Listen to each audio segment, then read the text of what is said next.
Hey y'all, and it's another fourth of a month where people are making a lot of fucking noise outside. And I should know I was making some noise myself earlier. Uh, I do like to have the excuse to pop fireworks. It rained on Juneteenth. That's the only reason why I didn't do it. Otherwise, if you search your feelings and logic and put them together for this kind of occasion, originally it wasn't for us in the first place, so we just kind of do whatever on this day. I mean, it's whatever you want to do. But there was some dumbasses somewhere close that was firing a gun, and I'm like, good God, like get the fuck out of here with that shit. I wasn't going outside to confront that person, but I was thinking it. So anyway, how's everyone tonight? I see y'all in the chat. I'm gonna be looking at the chat concurrently this time instead of just speaking. So I see you. Juan G's, Phil Brad. I'm listening. Big Dennis is in the building. Perfect timing podcast. Um, Past the $40. What's going on? So welcome to another Any Given Sunday. And we had somebody interesting come by last night, and it really started to you know make me like kind of purpose myself or repurpose myself to make sure that I knew what I was doing here. It's several reasons, and I'm not going to explain all of them here tonight. For what? I mean, you can accept it or you can not accept it, but I'll explain a couple of them, just a couple of them. And as you walk in, I see I got 13 watching. Please hit that like button. If it's your first time here, hit that subscribe button. Also, I have sort of an announcement to make. Yes, I am the weekend warrior, and that's not going to change, but it's going to change a little bit. And I'm going to tell you why. I am going to give up Friday nights. I am moving to Mondays instead. Just a little thing called life and acceptance and compromise, if you know what I mean. So just gonna put this banner up here. Just give me time, But I appreciate y'all as usual. But might I recommend Art New Style TV on Friday nights. He does his Friday night touch ups, or go where you want to go. Uh, for those of you that do podcast and maybe you can start some on Friday night. It's plenty of opportunity for anyone to do anything on this platform.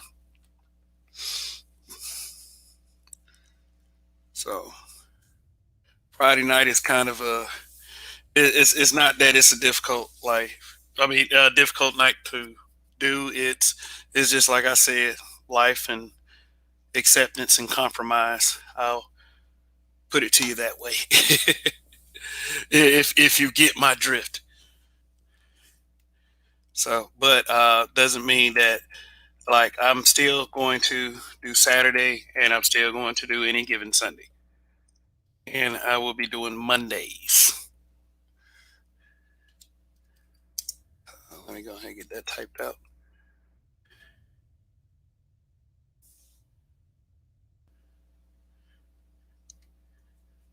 All right, cool. No more Friday, moving to Monday. And this is effective immediately, so I will not be coming to you this Friday. I will, however, be stepping my edits up.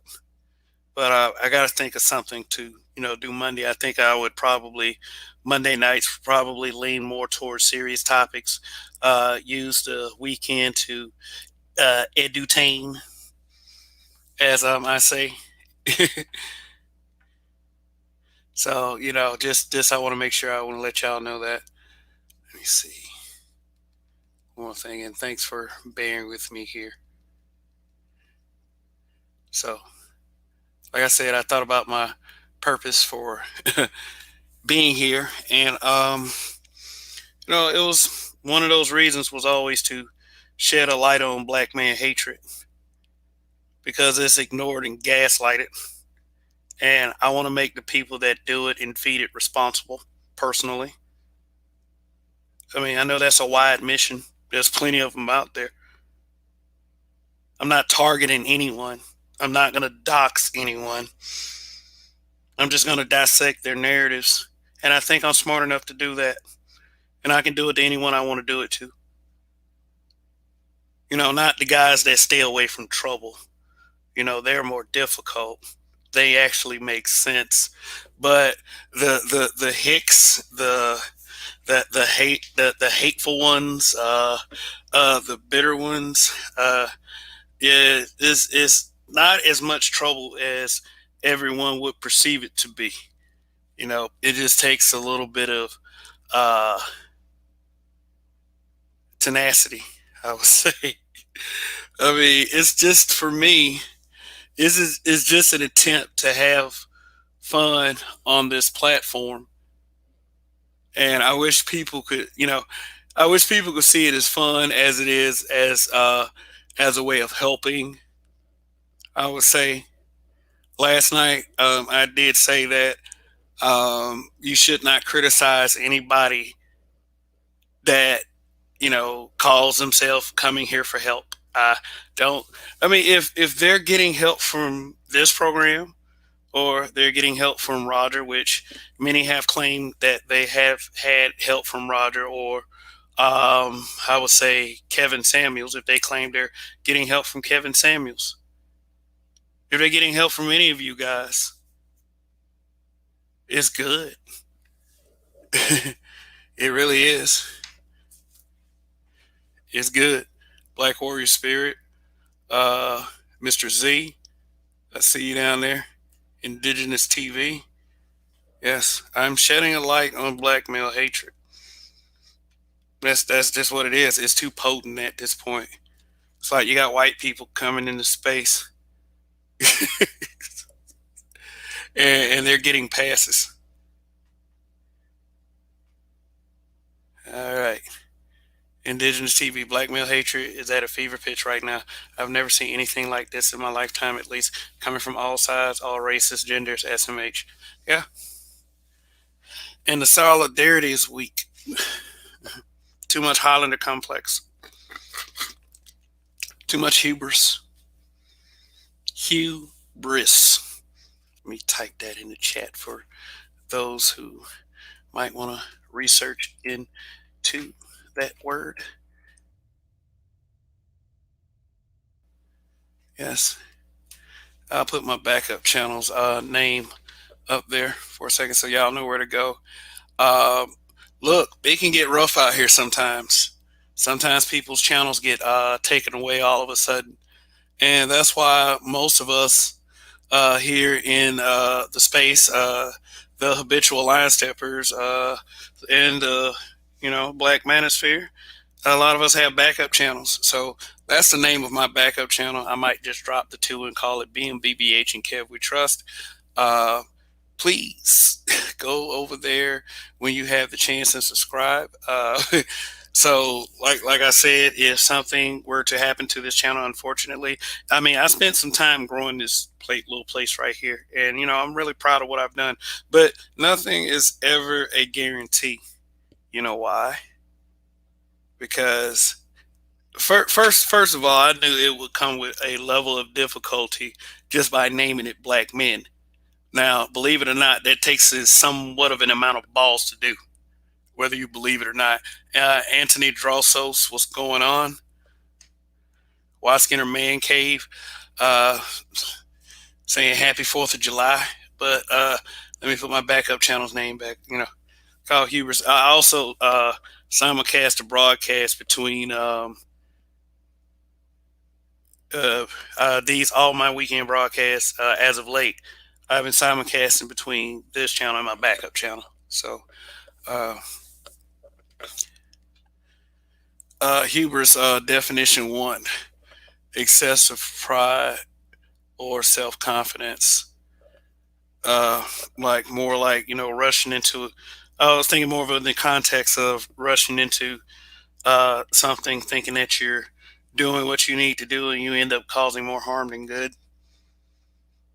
That kind of hubris. I don't know how many video game nerds are out there, but that's how it was described in God of War. That's how he became the ghost of Sparta. Hubris. Right. So that's in the first continuity of games. They have a new continuity right now. So that's not the topic. I mean, there's a lot of hubris amongst black men. It really is. A lot of us do think we're doing the right thing, and then we did um, end up doing more harm than good. It's never any right way to foresee it. Sometimes we, instead of careful and collective planning, some of us just want to go into it by ourselves, have this little He-Man, Superman complex.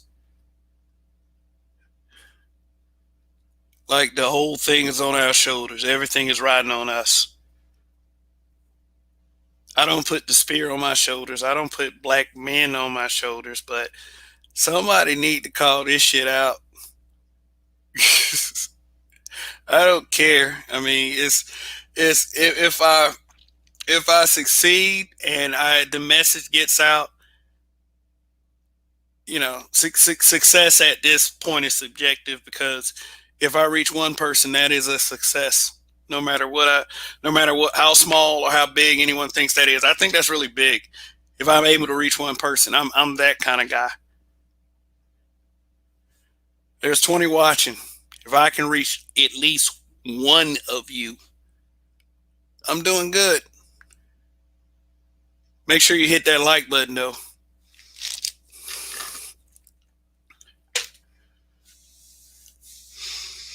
Okay, have black men done some things? Have we done some things to deserve some of the treatment? I mean, I can't say that we haven't.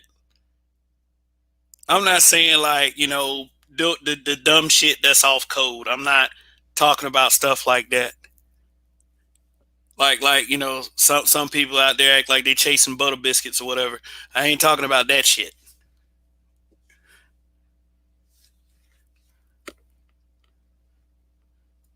You know,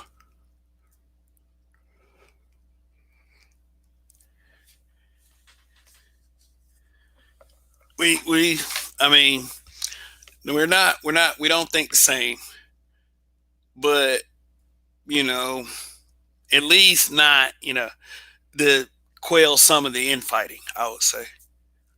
I mean, I'll defend myself from anything, but not if it's going to be to the detriment of the space.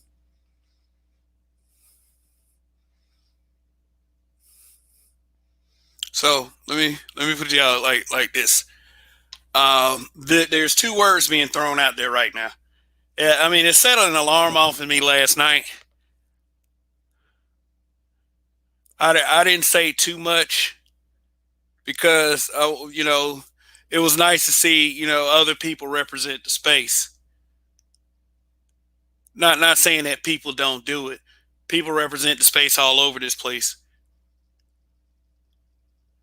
Spotlight on them here, and other place. Roger Report also. It was nice. It's nice to see when other people represent the space. So, but this is the monologue, so I can say my piece here. Using a word like hate speech and then not ever keeping in mind that you're doing this to your own people. That's a foul. That's a foul right there. To put the weight of the integrity of the people, and that's that. I think I tried to say that last night. The weight of the integrity of people, of a group of men. And not only are you shitting on that group of men, you're burning down everything after he has to fight through your bullshit. It's you're asking us to fix something that is burning down, that you set fire to. It doesn't make any sense. And then when we can't put the fire out fast enough, then it's all of this. All of this other this. You throw out words like hate speech. Because we call it out and we say, well, you burnt the motherfucker down before we could get to it. It's like, shit. Maybe you need to be accountable. What is the use of talking? What about the solutions? Solutions are discussed every day.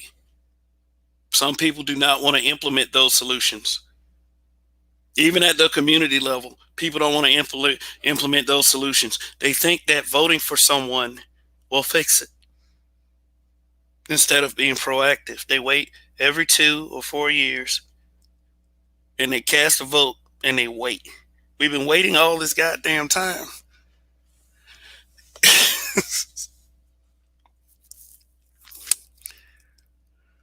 Then you get mad at us for making sense of all of it, or trying to make sense of all of it. You black men, only 86% of you voted for Joe Biden. What happened to the other 14? God damn you. I mean, I think that's close to the actual number. I think it was either it was 82, 80, whatever. Biden's in office.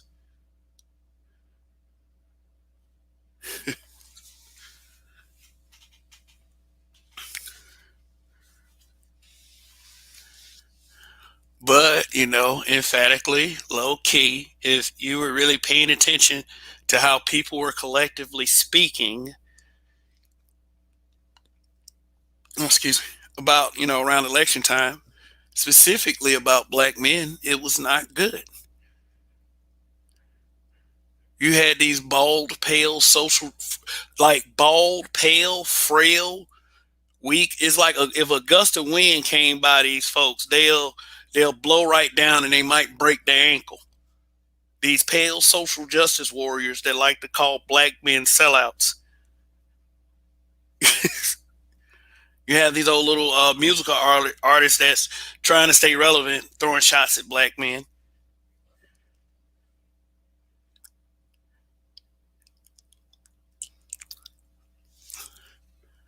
You got all of that shit. You got all of that shit. And at the end of all of it, you gaslight. Now I know I know people don't like the use of that term, or become very smug when black men use terms like that. I had to tell a friend one time, look, if it was a white person that said gaslight, you wouldn't ask them what that term meant. Now, would you? You would look at your cell phone and look up an Urban Dictionary definition. You'd ask me. You'd ask me to clarify. I was like, cool, I'll clarify it for you. Because that's what you're doing right now. People don't, I don't get it. I don't get it. Being black is not a get out of jail free card for fucking with black men. I mean, you black SJWs. I'm talking about you slow tips. You bitter baby mama drama queens. QUEANS. You pro blackity blackity blackity. Yeah. You goalpost movers. You Wigatrons. You unbelievable ones. I see somebody, and believe me, black men, I'm not trying to goad you into getting into a back and forth with idiots. You cannot go back and forth with an idiot, because you'll find yourself being an idiot. I think that and I'm going to admit this, And this is not something I'm going to do too many times. I'm not going to do this too many times. Sometimes the best route is the Roger route. I mean, when it comes to you, you address it then and there. But, don't go after people. It's not important to go after people. We have to stay on the mission. I get that. I honestly do. Stay on task. What is the point of getting off the path? Bullshit distractions. Haters. Black men, yeah, I do understand. I do understand. But I will never tell you that there are things that you cannot discuss or talk about or try to hash out. And if it does involve BWs, then so be it. What I was trying to tell that guy last night is there is absolutely negative 0% problem calling out any black man that fucks up. FUCKSUP.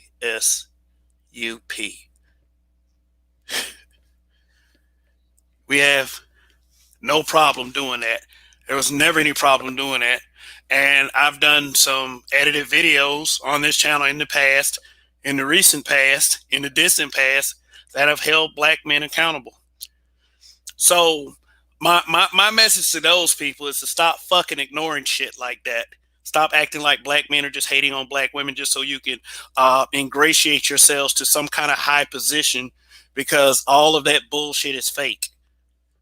It really is. That's why I won't sign up for any movements.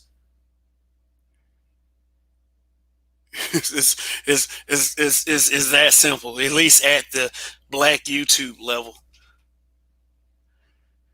The habitual line steppers is, we're the cool table. We're at the cool table. I would say that. Like Big Dennis says.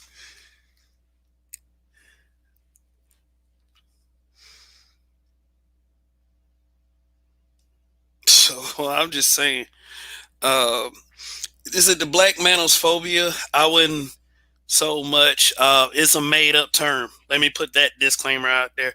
It's a made up term.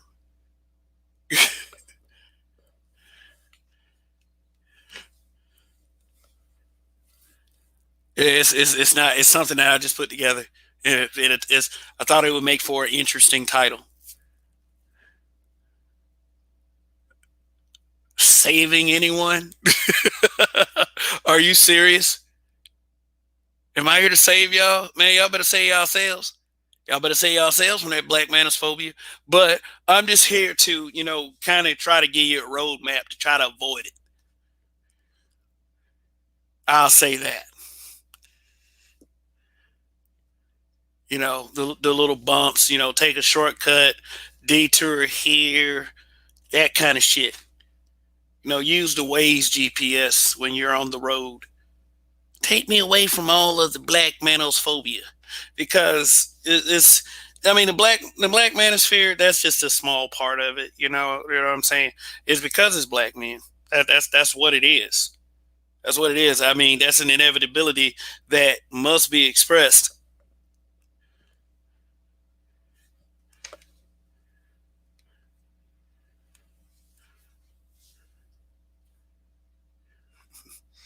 It is what it is. I mean, shit. I mean, it's either doing one or two things. Either it is making you crazy fucking angry, or you have accepted it and now you want to discuss it so we can all move forward.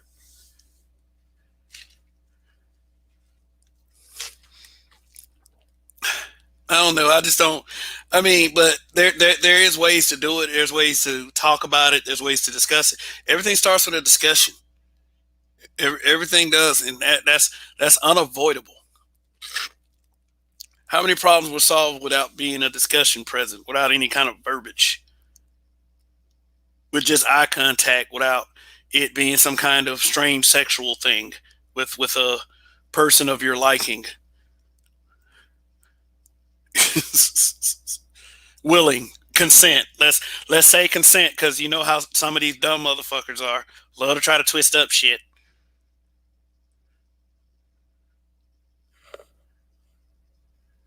There's one on right now. No, I'm just playing. I'm no hater.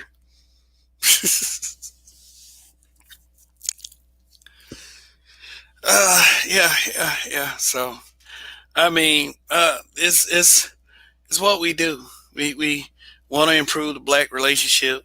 We want the black family to improve. If the black family is not your thing, go ahead and fucking travel. Because that person last night was like, "Oh, y'all want to mention about S Y S B B Y S M, all this other stuff," and it's like, dude, let these brothers do what they want. The space is for many things. If there are people that want to put hammer and nail together and build something, let we're all for that. If you want to pick somebody out of the space and, hey, you know what, we'll push that person to run for an office, then do that. Let's talk about it. Let's get it together. All these people are throwing out this whole, why don't you talk about this and why don't you talk about that? Let's talk about some ideas. Let's build. They love saying build. They love saying solutions. Yeah, I'm with solutions. Let's talk about the solutions. But what I don't want to say is what I don't want anybody to say is, okay, that includes, because it's always followed by, you black men, whatever you do is like, if you're having dating troubles, like, okay, you're having dating troubles, but, and it's like, wait, this that it's like they interpret it and they tell it like, guys come up on the panel and the first thing they say is, "Hey dog, guess what? Goddamn, there was this girl I liked. I finally got her phone number, and guess what? I tried to call her, and she did not answer. So I called later, and then she answered, and she said, yes, Friday sounds good. And when Friday came, I got no answer. Oh my God, I didn't get the draws." Y'all act like dudes come up on the panel and say that shit immediately. It's like, that's your assessment. That's your preconceived notion. That's how unintelligible you want to make the space seem. That's how unintelligible you want to make a lot of these broadcasts seem. Yes, call out bullshit. I'm all for it. Can't say you like some bullshit being called out and other bullshit not being called out. Hey, call out all the bullshit. Well, whatever you feel passionate about. Sheed in the building. What's going on? Sheed, we here. Sheed, we here, ladies and gentlemen. Mr. Feelings. That guy. Sheed. A black man. With his shit together, by the way. They would like people in other spaces. I don't mean to pick on Sheed, but people in other spaces would call Sheed Dusty. And I know what you're thinking. Sheed Dusty? Hell no. What kind of fucking person would do that? What kind of asshat would do that? What kind of hair hat would do that shit? The Iron Curtain of alopecia. And for the record, Kev doesn't think we here is Dusty. I don't think he's Dusty. Maybe Roger sometime. No, I'm just playing. I was like, this man trying to start some shit.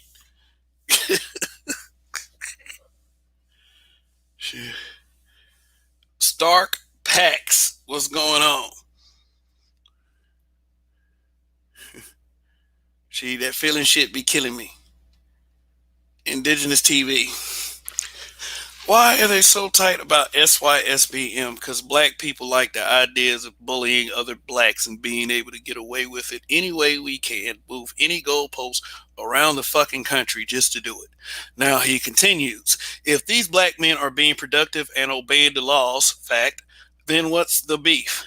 They're leaving Krypton, and that's the source of contention with these folks. No, what they want to do is put the SYSBM guys in a box. What they're saying is, and this was a horrible rumor.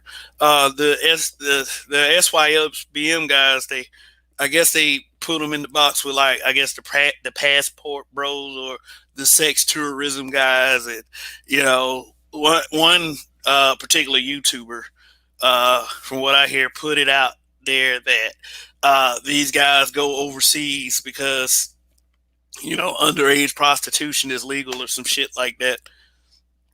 I'm saying people put damaging narratives out there, and by the time like a person will hear about it, tell other people, and by the time like a lot of people get to you, and then you use that label of SYSBM, then their idea is just that. They do black man spaces like that all the time.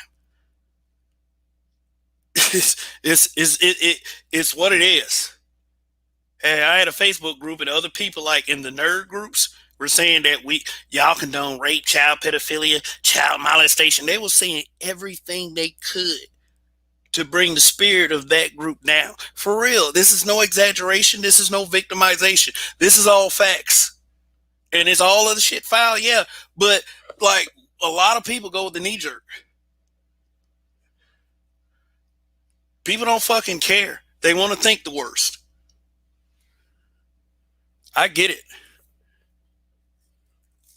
I get it. I get why it's happening, but it's foul as to why it's happening. People are willing to lie and to put anything out there just to destroy you.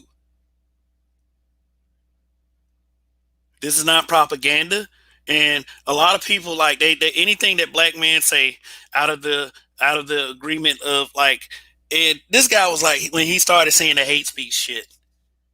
The one thing I wanted the guys that were speaking to say was that, all right, like, it seems as if anything that is in disagreement with whatever narrative that they BW in the pro tips, guy,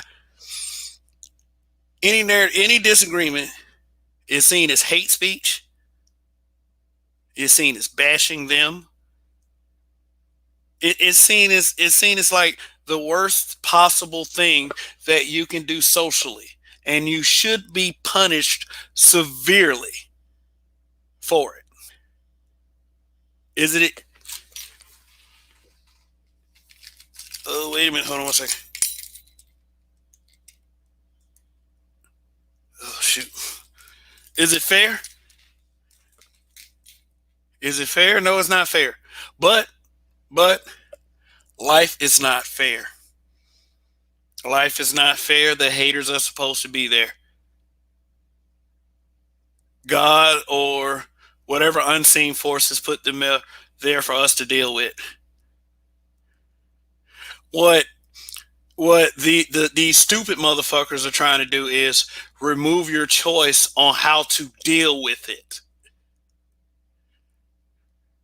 Remove that thing that what do they call? Remove your blackmail agency.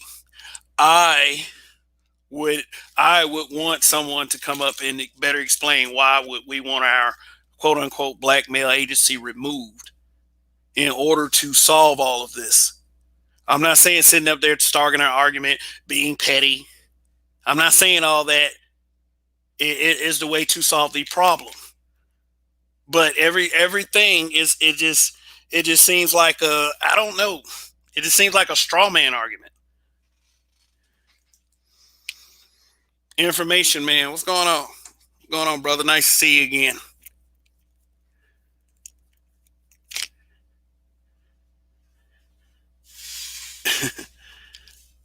And you're right, It's right. You should have a purpose for being here. You should want to help. And I do want to help everyone. I don't feel like that I should christen or ingratiate myself as a savior. I mean, I just like, I'm one of those guys that feel like that I should keep things cool between people because we are dealing with all of these mental fucks. It is what it is. It's here. We can be as smug as we want about it. We should be saying like, "Hey, you should do it this way or you should do it that way." It just leave it alone. But that's been done before. That's been done before many a times, and it's not helping. Something else has to be done. I mean, I'm not going to ignore it. It's like it can't be ignored. We can't wait till okay till I meet a certain group of people, and then for no and they look like me. They got melanated skin, but they look at me with this scowl and speak at me with such disdain, and I don't even know what the fuck's going on. But then I'm starting to hear that, oh, white boy came in and he was right about black men. Oh boy, black men ain't shit. Like, okay, it's the same shtick over and over again. And I don't personally feel like we're giving them all those reasons. I think people fuck up and then they want to damn put the reason off on other folks. I think most of the men here have dealt with their problems. There are men here who are accountable and want to tell other men, hey, you know what? This is not the way to go. Maybe you should go this way. This is what happened to me. I don't want it to happen to you. A lot of that goes on, and I can't prevent that. I don't want to prevent that kind of discourse. And people can feel how they want to feel. And God forbid someone says something like, "Oh, I was in a bad marriage or a bad relationship." Oh, don't talk about that because it's supposed to make your mother look bad when you talk about the fact that you're in a bad relationship. Sometimes people talk about they're in a bad relationship as a cautionary tale to some people who haven't been in those situations yet. I don't understand why people don't understand that. We talk about all kinds of things here. We have viral videos out there of women sitting in their cars, black men. All they want to talk about is hair weave. Hair weave. It's like every broadcast over in this space or this area might have well have been about hair weave and makeup and wigs and single mothers. God damn the single mothers. But I mean, here's the thing though.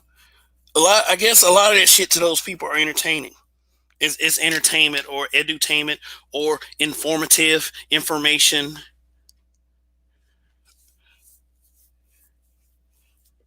And I can't be the one to assess all of that for them.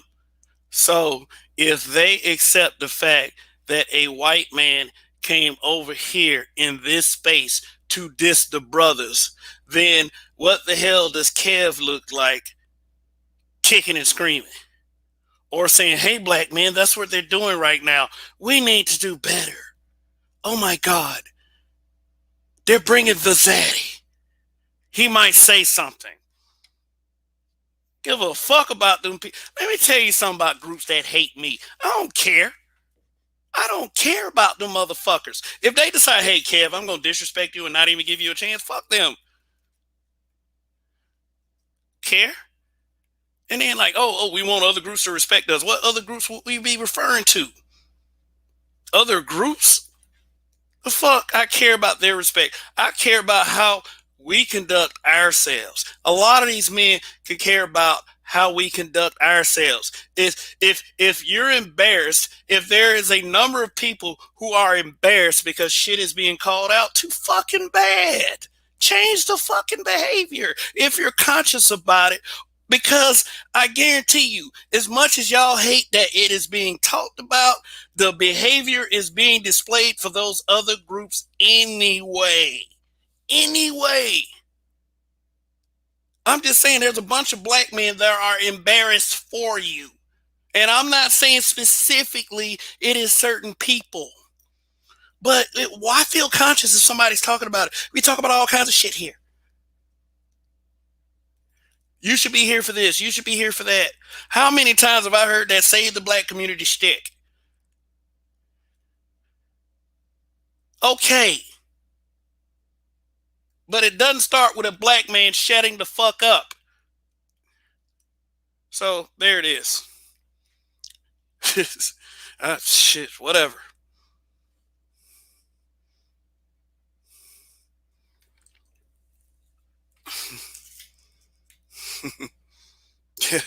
Indigenous TV. Black warrior spirit. Half the niggas in this space are married with families that deal with black women exclusively, but we all incels. Uh-huh. Hey, you know who's married with a child? This guy. You know who barbecued today? This guy. I know I said the thing about the 4th of July, but hey, you know, they like it. Don't care. Ooh, so what you saying is you're going to celebrate it anyway. I wasn't celebrating shit. I'll barbecue like Tuesday. Yeah, let's shit. It's not that hard to put some charcoal on and light up a fucking grill. It's not that hard. But making things go boom, that shit is fun. I'm not out here screaming, Happy 4th of July! You know, waiting on the 4th of July Santa Claus to drop fireworks on all the kids. Sometimes niggas be too pro-black.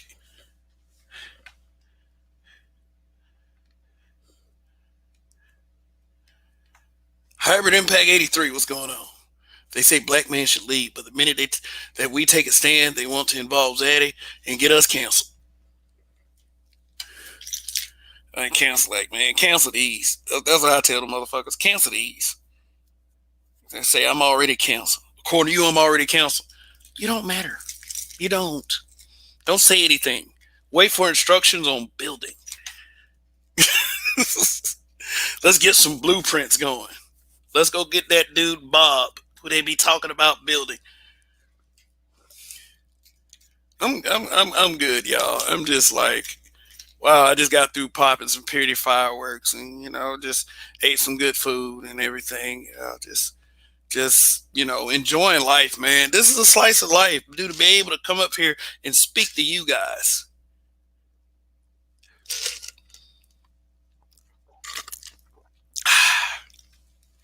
Yeah, I drank a coffee tonight, so I'm gonna be up for a little bit. Hopefully I don't crash. But again, I am giving up on Friday night.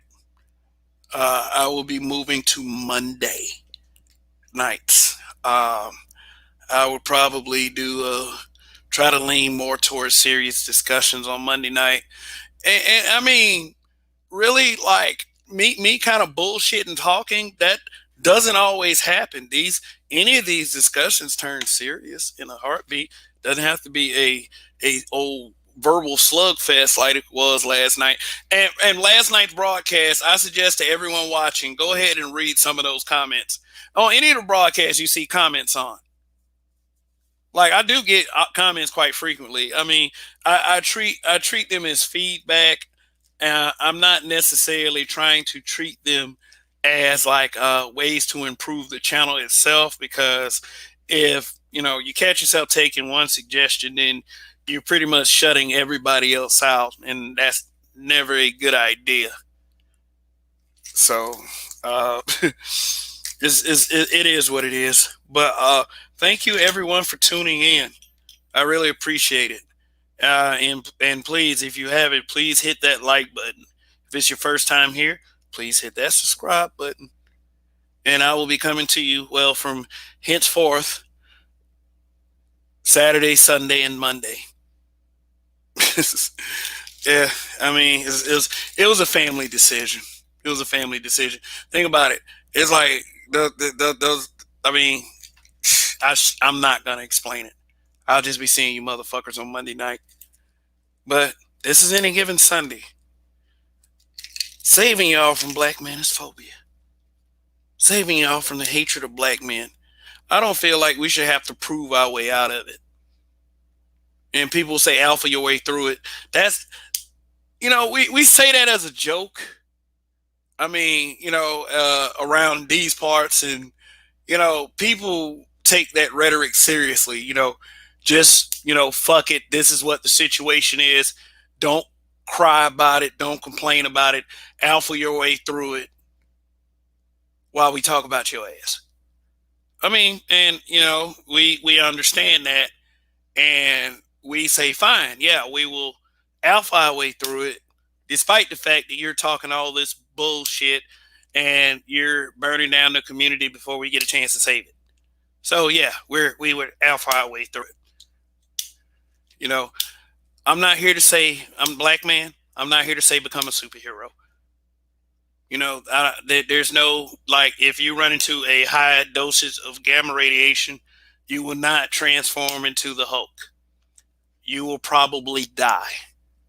Is 110%. In fact, is 110% chance that you might develop a cancer that will probably kill you within several hours. You are not from Krypton. Krypton was mentioned in the chat earlier.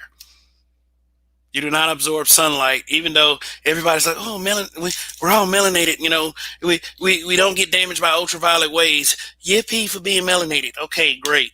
Science, yeah, but you're not gonna fly around, and you're not gonna have super hearing and hear the cries of everyone that needs to be protected.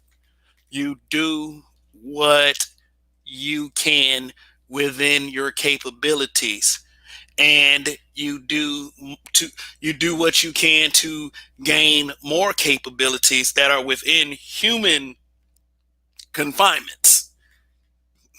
You can do that as long as you are doing it. Don't just sit there and not do anything. Don't just sit around like, the people that I was talking about earlier.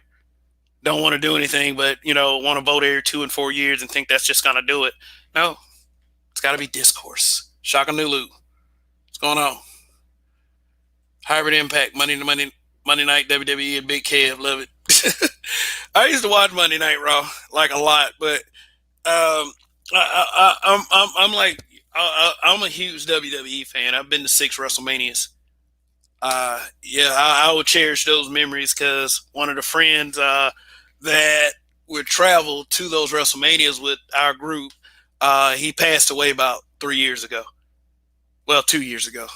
Yeah, almost 2 years ago. But it's kind of rough reflecting on those times, knowing that one of your boys is gone. But yeah, I'm a huge WWE fan. Everybody's like, "Oh my god, it's so fake," and then I'm like, "Oh my god, shut the fuck up!" Like, get the like it's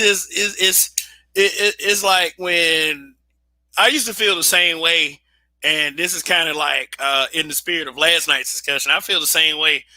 I used to feel the same way when my homies used to bring over like hood DVDs, and the content of the hood DVD is to be talking to dudes in the hood saying like the same sentences.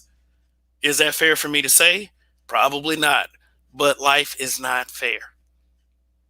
All I could hear was those dudes saying, "Hi, nigga, man, oh nigga, yeah, I'm just around the corner, man, and something happened, oh nigga." That's all I heard throughout the whole DVD, and I'm sitting up there like my high's being blown. And granted, this is like 2008, 2009. It's like that kind of time. But like, it's like that. The same way these hood dudes feel about like shit like video games and comic books. I feel that way about hood films. It took me a long time to watch The Last Done. I'm about it. I thought Choices was funny. Like the first Choices, with 3-6 Mafia, Project Pat being Big Pat. Man, shit. Puncho Davis. I mean, that's for the OGs. 5 niggas is dead now. But that's pretty much like that was kind of black men doing it to themselves. Portraying an image that is negative, that actually affected people in a way to follow the image and to become a detriment to the community for some reason. Instead of having parents that told you like, "Man, that's just fantasy right there," like my parents did. "Yeah, that shit ain't real. Don't try that shit. You jump off a roof if you want to. You be in a wheelchair for the rest of your life." Give it to them straight. Give it to them straight. This can hurt you. This is not real. I remember I fell asleep one time, and my daughter was in the room, and YouTube was auto playing, and a video about werewolves came up because I watch like little horror stuff, and she just happened to be in the room at the time. It was on my feed, and she got scared, and I had to explain it to her. Look, that ain't real.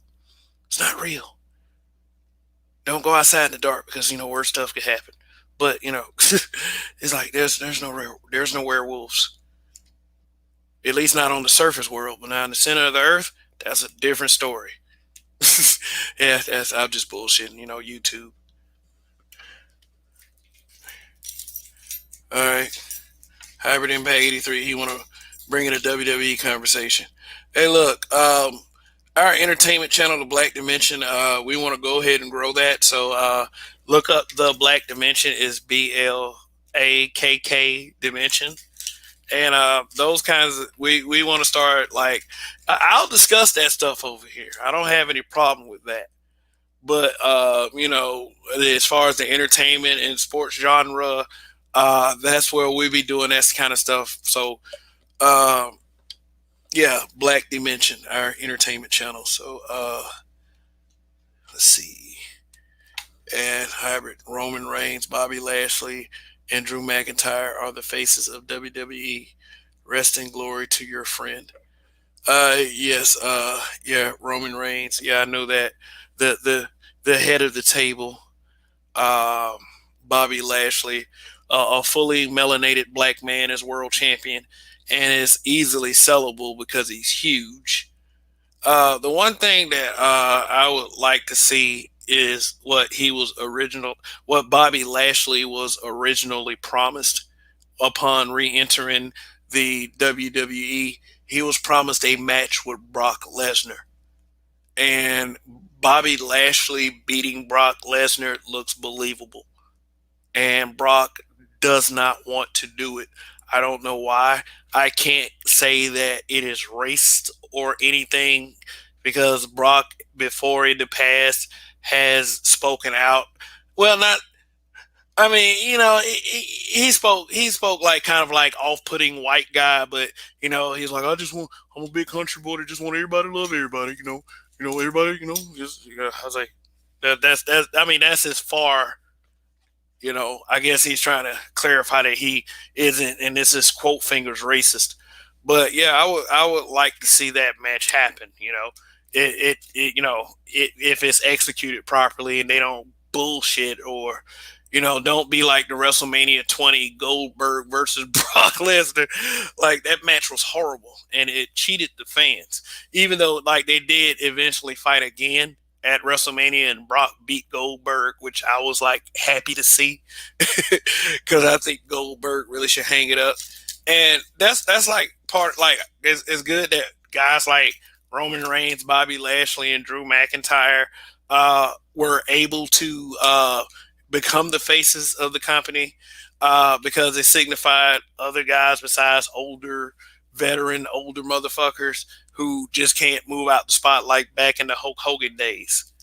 Yeah. So I mean, I was pretty much around for all of it. Hulk Hogan, Dusty Rhodes, guys like Junkyard Dog, Andre the Giant, the Heenan family. I mean, OGs know about the Heenan family. I mean, that's way back in the day. Back in the day when you thought Vince McMahon was just the announcer, and then you didn't realize he really owned the company, and President Jack Tunney was just an actor, like that kind of thing. Or even in the South when the Rock and Roll Express was fighting the Midnight Express, and Ric Flair was the world champion, and he was like the 60-minute Iron Man, and like the dirtiest player in the game, and really like man, people called hell trying to beat Ric Flair. People called hell but it's like that's the kind of thing that some of us black men sitting around here do. We just sit up here, we talk shit like that. It ain't always about the problems and in the community, or how a lot of these guys want to give up on the community. And I mean, if you're mad at that, you're mad at that. But why don't you present the reasons why they shouldn't give up on the community? I mean, the first thing and the wrong thing really to do is to immediately castigate someone for it. It's like, why don't you hear out the reasoning for it, and then you can make your decision from there. It happens like that for the most part. It happens like that for the most part, but uh, the results is why I'm having this broadcast. So it is almost been an hour. I think the Attitude Era was the best era in WWF. Also, Monday Night Wars between WWF and WCW was classic. Yeah, the Monday Night Wars almost killed WWF. I mean, like, when the thing is, the internet wasn't so prevalent back then. So, yeah, I mean, it still started gaining momentum. So most people didn't know that Scott Hall and Kevin Nash just left the WWE and went to WCW. They thought that, I'm used to saying WWE now, then WWF. They didn't know whether they left that company to be sent over to the other company to take over. And that's why it worked out so well.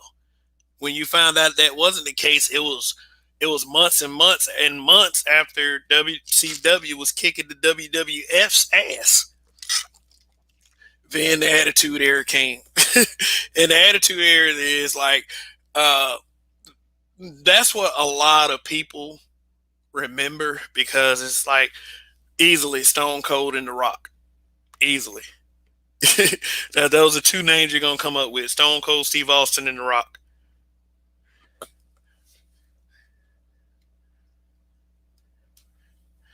Back in the 80s, Macho Man lookalike used to hang out at my local mall outside Toronto. Spot on impersonation. Yeah, I bet he made a little money doing that too, until he came across the real Macho Man. That was a crazy, like he was very like that shit with Miss Elizabeth, like how he used to kind of conduct himself around her when he was out in the ring. That shit was for real. Like they said if he would leave the stadium for some reason, he would lock Miss Elizabeth in the locker room and would leave and wouldn't let her out the locker room till she came back. He was very possessive of her. He was very possessive. I mean, the 2021 internet would have ate his ass up for that shit. You know how they get? If they had Twitter back then, Macho Man, you're abusing, you're possibly doing all of this bad stuff.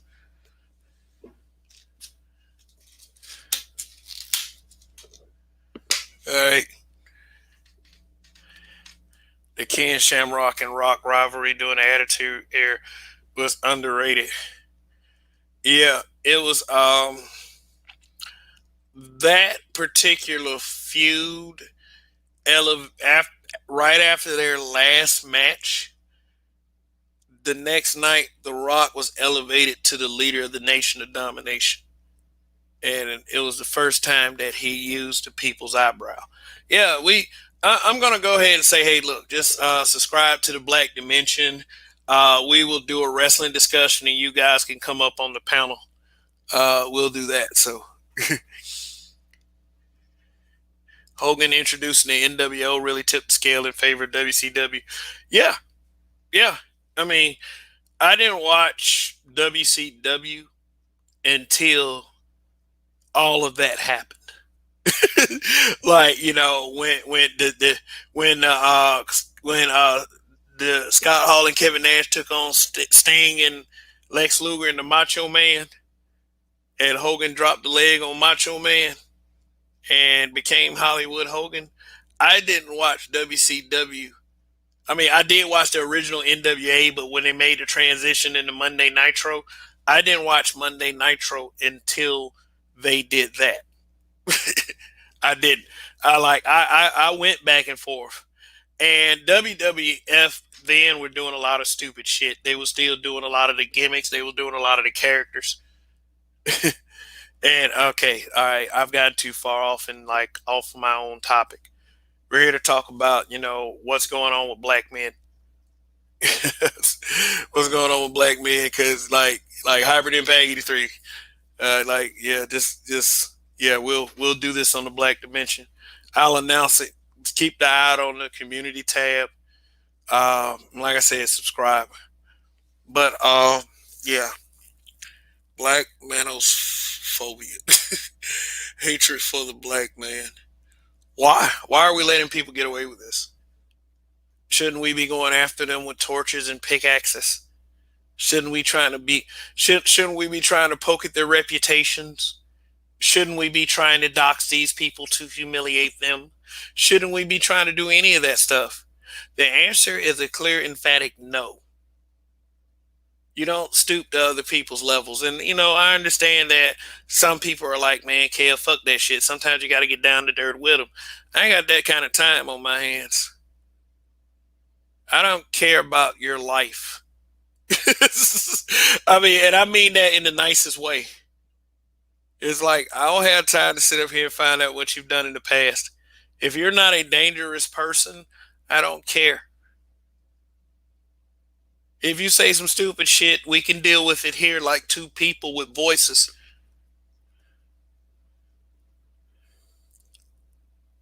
You don't have to humiliate anyone or try to humiliate, because really, honestly, when you try to humiliate someone, you're really humiliating yourself.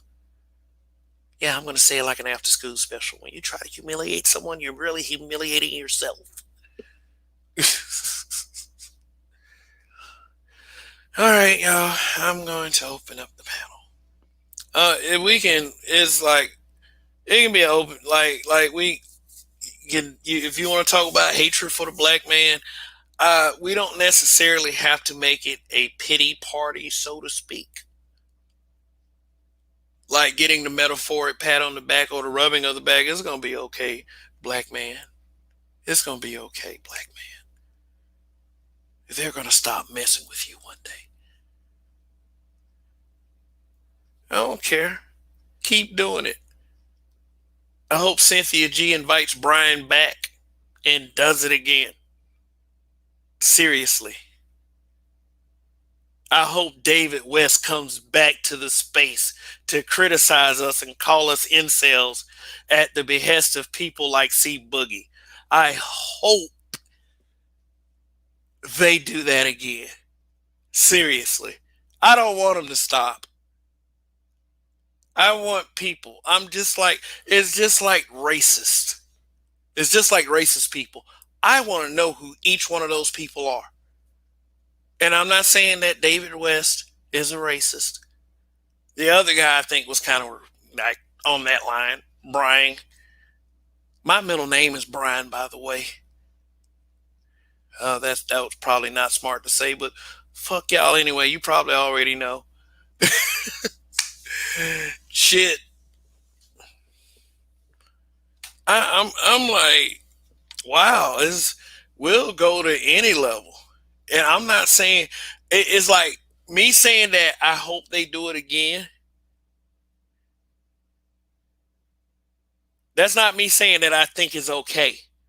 I'm not saying that I think it's okay. I'm not saying that, I think that, it's cool and it's alright and it's fly as fuck and, get those black men, get those niggas, I'm not saying that that's okay.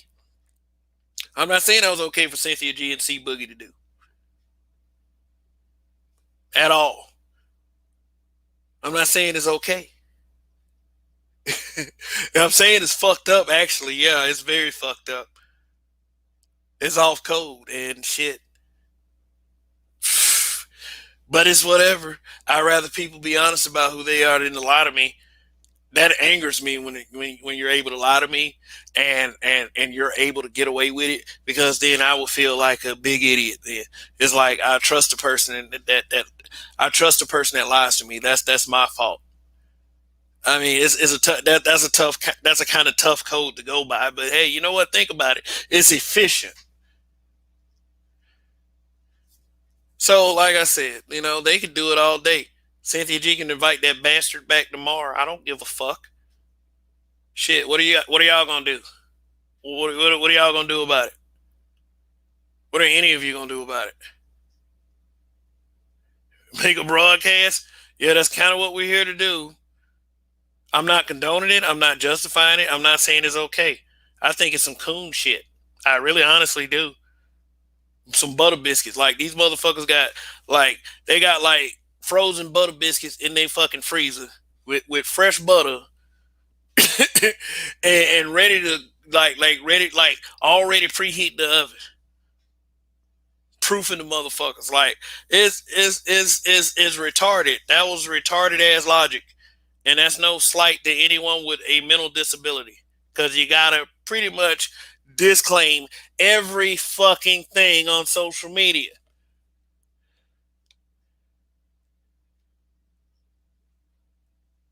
Toya. Mr. Imp. What's going on? I'm opening this panel. I am opening the panel. It has been over an hour.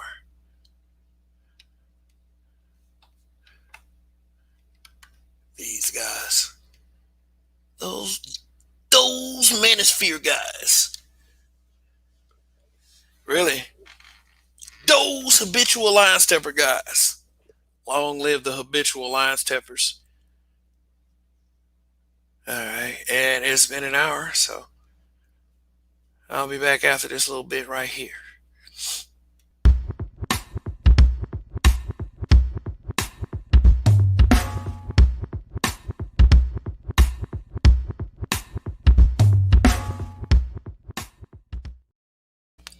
Cash App $ BMBBH for life. Yeah, and the topic is the Black Manos-phobia. It's another conversation about the hatred for the black man. Look, it is. Let me get that banner. What's going on, Mr. Imp? Nothing much. I'm just trying to get to sleep before I have to be to work tomorrow at 7 o'clock in the morning. Got to be there by 7, but I'm good. They still popping off fireworks. Oh, yeah, it's pretty. It's Beirut outside. I mean, it's all good.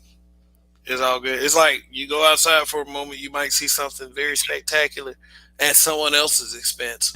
Like, have you gone inside a fireworks place? I have. Like, have you looked at like the prices? Like people go in there and spend, but I go in there like trying to budget. Like that shit is expensive. It's like as long as I can as long as I can put on some kind of display for my kid, I'm great. It's like, but god damn, it's like some of them like they got like little packages that just shoot off like one at a time. Like they have like 8 shots. Like they create big bursts, but them packages be like $300-$400. Like damn, that's like a game system. Yeah, that's It's like basically the price there's of some new a tires. Nintendo Switch or Xbox One or brake pads and shoes. I still got to get some for my vehicle. Thanks for reminding me. Oh, okay, all right. I'm glad to be able to help. See, helping people into space. I reminded that man of what he has to do. So, what do you hold up. So, what do you think of the topic, the subject matter at hand? And we're getting on the topic about incels. I kind of got in on this live stream late because I was about to fall asleep. Then I seen you on the live stream. I'm like, all right, let me see what input I could give tonight. Okay, well, all right, appreciate that. So you was about to go to sleep, but just coming, just came by to put your input, but give your input, but it's not necessarily about input. No, it's not necessarily about incels, but it is probably about being called incel, or because we share our opinion around here, or it's just an overall hatred, and it seems like it's at an all-time high. Could it be due to the popularity of a particular YouTuber, or could it just be something that already existed that it just mutated slightly? No, this already existed for a while. There was this one guy or group of guys back in the 90s. I think the first incel attack that actually the news covered was Alec Manassian, if I'm not mistaken. I think that was in the 90s where he was in a studio full of women. I guess he got mad because they rejected him. He came back and killed them. Okay, why would that be an incel attack? That uh, sounds like a psychopath. I would probably say psychopath. I would go with that one. Well, then you got the Elliot Roger incident. Then you also had the one dude in Canada that ran people over with a van. I think he ran over like 10 people. Went Yeah, in the van and ran their ass over. sounds like a psychopath. No, but they try to label it as an incel attack. An The incel incel attack, rebellion has begun. and who who's labeled this? Who are these people? Who are these people labeled an incel attack? Well, that would be the news networks because they were News and having talks with networks. certain incels. So credible news sources use the word incel to describe an individual that goes on a psychotic rampage. That's what you're telling me. Yes, and thank you for correcting me, Anthony Dorse. That wasn't in the 90s. That was recent. Yes, you are correct with the Alec Manassian thing. All right, let me look this guy up real quick so to confirm that Alec Manassian.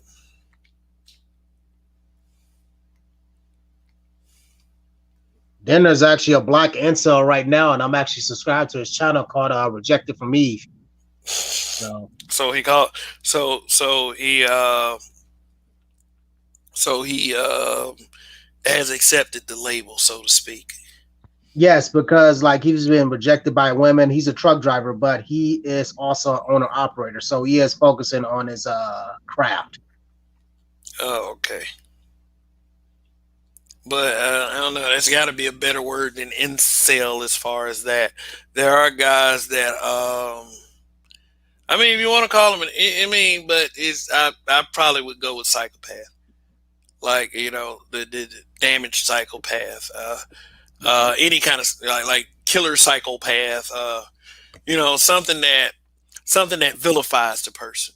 Something that says that there's no redemption for this guy. I mean, Well, that was Mr. Doolittle, and that was a black serial killer. I didn't recently know about that guy until after I started looking at him on the infographic show. And the way he actually got about going about killing people is totally understandable. what? Basically, his mother was a prostitute, and then she ended up abandoning him when he was so young, and But so that he that started doesn't going know. after women. No, I wouldn't even say that anything like that. He was a killer, but it was understand. No, no, I don't understand that. There are plenty there are plenty of people who have gone through things that have decided not to kill people. So I mean, is that's even crazy to think about. But it's like maybe we're not watching the same news reports.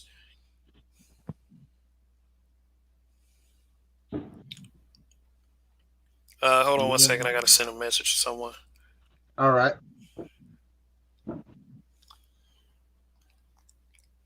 All right, but the topic for tonight is saving y'all from Black Manos-phobia.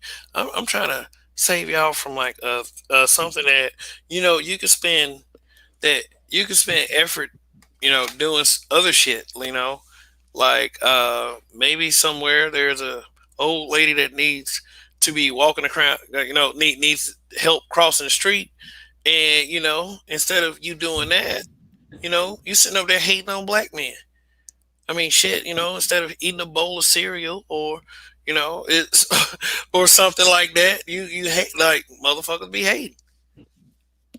It's like I'm not, but it's weird for me. I would say, that's accountability right there. It's weird for me to say that I don't care necessarily, but then talk about it.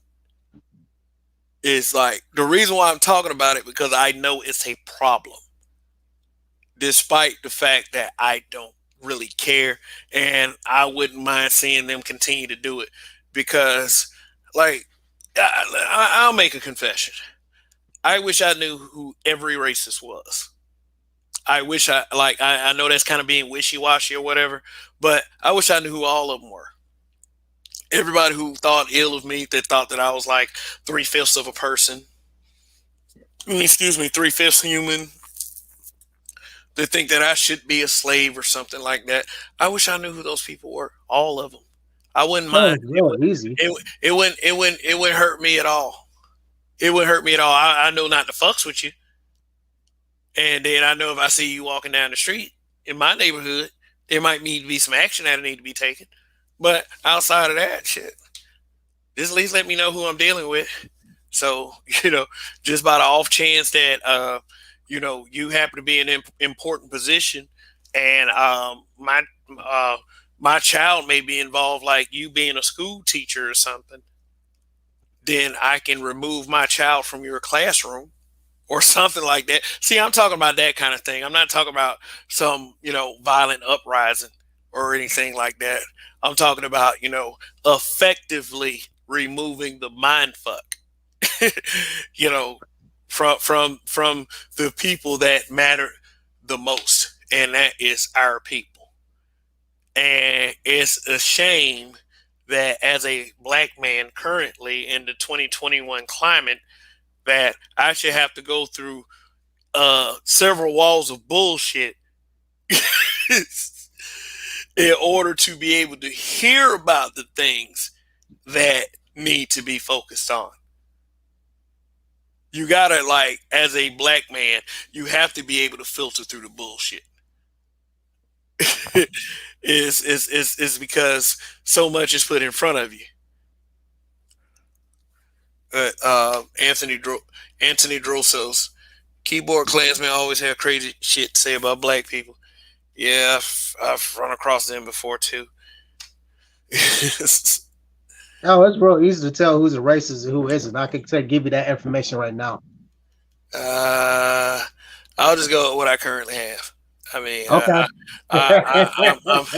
I'm good. Like, I grew up in Alabama, and I've been exposed to all kinds of people, black and white, and I know who to pretty much. I mean, I've done pretty good so far on who to stay away from. As if on either side, the only thing I say about Alabama is that it is like for the state, for the history and the reputation, you sure do run into some welcoming white folks. I'll say that. I mean, I pretty much like. I don't know. Like around them, I'm okay because most of the time they're physically afraid of me. it's, it's like I don't go around looking to fight motherfuckers for real. But I've been told by them in those environments is that, yeah, we would have to really get down in order to really, and that's not me bragging or trying to humble brag or anything like that. It's just that people are hard pressed to approach a big black guy with some bullshit. Like, seriously, they'll avoid it at all costs. They'll make sure that I'm okay and I'm in an agreeable state because they do. And bottom line, it's still about that preconceived notion that they have, that, views me somewhat as a threat. I've often talked about the fact that I've done a job interview, and I had a white man ask me if I could make myself smaller. What? I was like, yeah, like, let me go find the fucking magic book. I'll be the laugh, but damn. That's the first I've heard that shit in a while. Make yourself smaller. Just, yeah, it was hilarious to me, But like I said, I was at that point in my life. I was like, expect anything from these folks. Expect anything from just about anyone because that's my life experience. And people often try to negate it because they don't like what they hear come out of my mouth. I don't give a fuck. It is what it is. You know, if it sounds negative upon another black person, I can't sit there and hide it because you may be feeling a certain way. Is the truth is the truth. And then people use that terminology like, oh, but it's your truth and all this other stuff with total disregard to the they have a truth as well.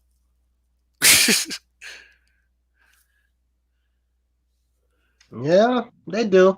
But just to get back at them, just fuck their women. That's all you need to Oh do. god. I'm dead ass serious. That's Hey man, let me you'll tell you find a something. Let me tell you racist something. I've real said quick this if you before. do that. Let me tell you something. I've said this before. I've said this before. I've said this about black women, and I'll say it to black men. First of all, black men gain nothing from dating out and fucking white women. I'm sorry. Hey, We I'm gain just doing nothing that from just it. to piss We off the gain racist white we man. gain. That's the I only mean, reason why I'm doing it. if there's some kind of personal gratification with trying to make that zaddy mad or whatever, Oh, then I am. if that's your goal, if that's your goal, then more power to you. I love seeing the races off they square. Seriously. That's how you can tell who the racists are. That's why I was thinking What? about screwing a bunch of women of different What? races. That's how you can tell the races are by fucking their daughters? That's what you're telling me? No, by fucking the women in general. That's all Oh, I'm saying. Like I actually experienced racism from an Asian as well, and I knew he picked it up from a white man because he picked that up from no let me tell you something. black folks. Let me tell you something. There's always going to be that little subtle kind of racism that comes from other groups. It's people will deny it. Then even this old new POC narrative, this people of color narrative that I hate so much. You know, you can get like a little low key covert racism from those people as well. I know, like the the really light skinned Hispanic, kind of the Colombian type that a lot of them try to pass for white, and then they feel Yeah, because they're and trying to be a buffer class. yeah, and then they try to sit up there and pass their little racism off as I just rather not deal with that kind of issue and all this other stuff. But they want to be white. They want to be white. I mean, shoot, I've run into a couple of them that are like that. I mean, do the little kind of the little fake smile, kind of the it's like the shit like that. Uh, yeah, but what do you? Let me ask you. Let me ask you a question. Oh yeah, you say you experienced racism from an Asian? Yes, when I worked at this glass plant called Fuyao. Oh, oh, okay, fuyao. That sounds like an Asian word. But yeah. No. I don't mean that as a joke. I don't mean that as a racist dig. I don't mean any of that. But fuyao, yeah, that sounds Asian. But yeah, that's very possible. And when I say that to say that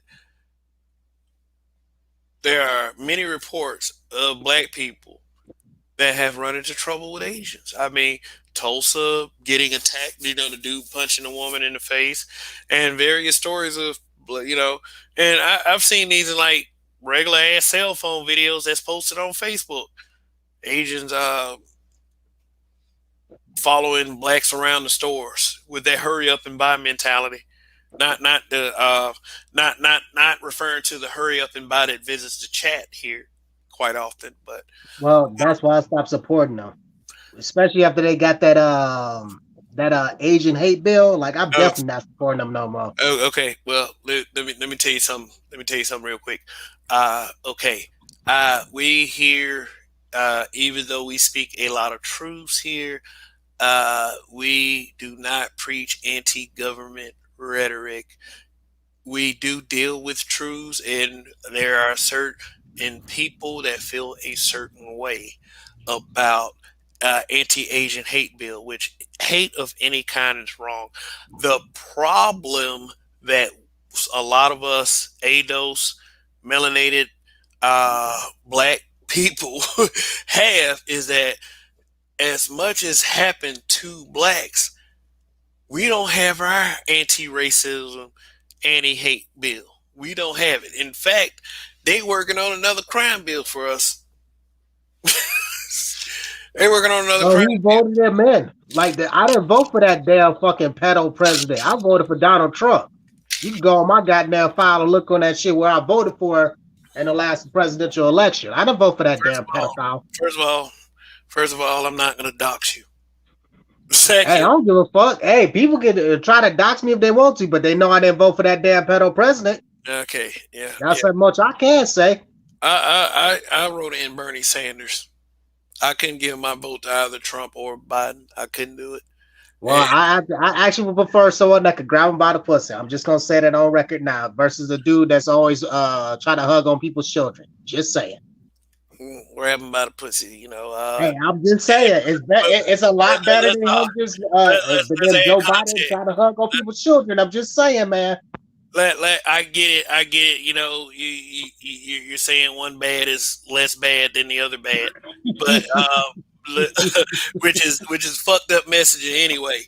But at the same time, with consent, if you grabbing them by the pee with consent is okay. Without consent Correct.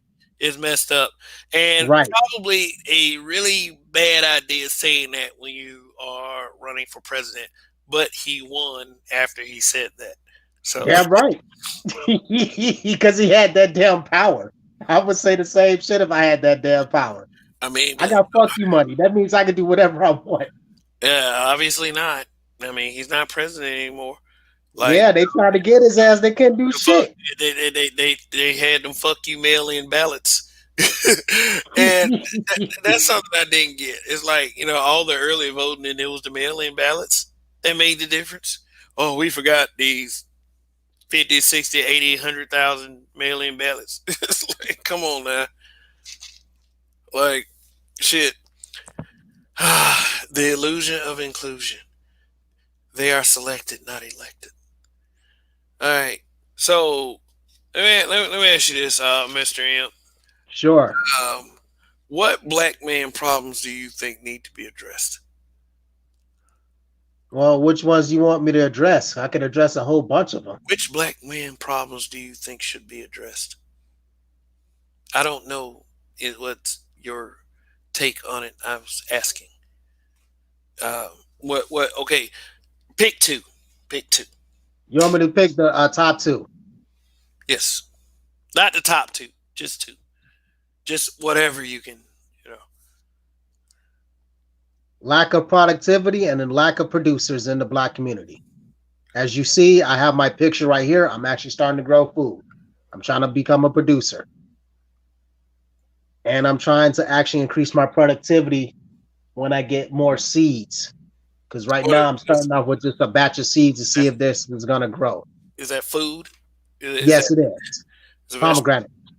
Pomegranate. You gonna grow some pomegranates? Yes. Yes, I Okay. am. Are you gonna just focus on pomegranates, or are you gonna try to grow other stuff? I'm going to get back into growing carrots. That project was a failure because I put it in the wrong pot. I should have had it in a grow bag. I have tomatoes that still started growing. I have onions that's trying to grow. I have what else do I have growing? Potatoes. The carrots was a failure though, but I'm gonna get back on that shortly.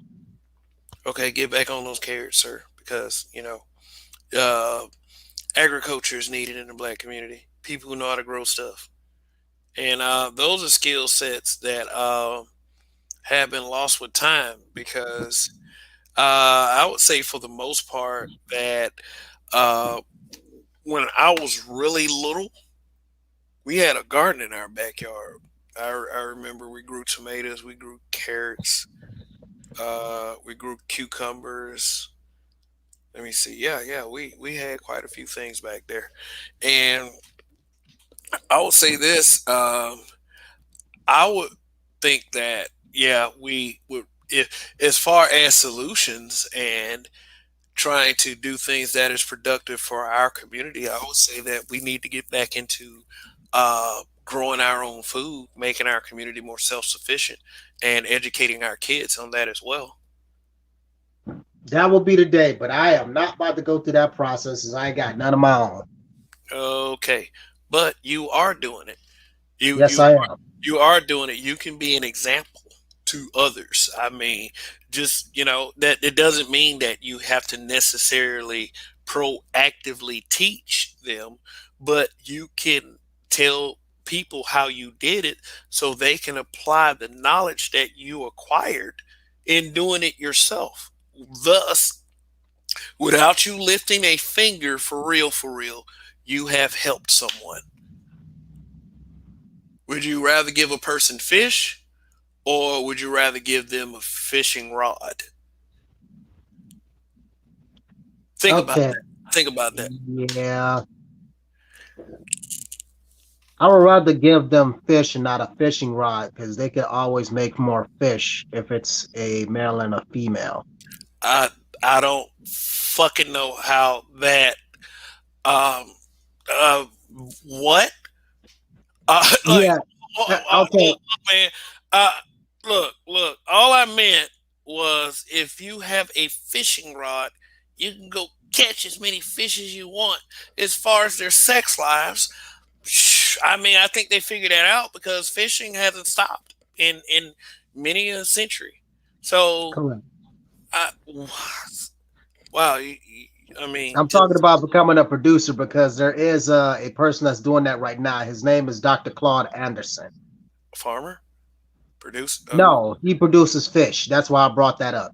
Oh, he produces fish. Yes. He farm raises fish. That's what you're telling me. Yes, he has like a bunch of tanks. I forgot what state he's in, but he's a producer of fish. So that's why I brought that up. Oh, okay, and I'm sure that is I'm sure that has started some generational wealth for his children and his grandchildren and such. Very smart, Dr. Claude Anderson. Very intelligent man. Very intelligent. But Bruce, I don't mean to cut you off. That will probably take about 2 months with the pomegranates. Bruce, you cut. Oh, okay. Say 2 months with the pomegranates. Yeah, I've actually kind of dabbled in trying to look at ways to grow my own food just in case I would say the apocalypse happened, something like that. The thing is you would probably already have to be like two growth cycle, three growth cycles ahead in order to actually be able to sustain off the food you're growing instead of having to go to a grocery store. Maybe more growth cycles than that, and also probably try to find some non-GMO seeds. Like go to a seed and supply instead of going to get that stuff out of Walmart or the Lowe's or the Home Depots or whatever. Seed and supply is usually the way to go as far as that. But if you're trying to start some kind of business expenditure or trying to create some kind of generational wealth or at least have enough money to spend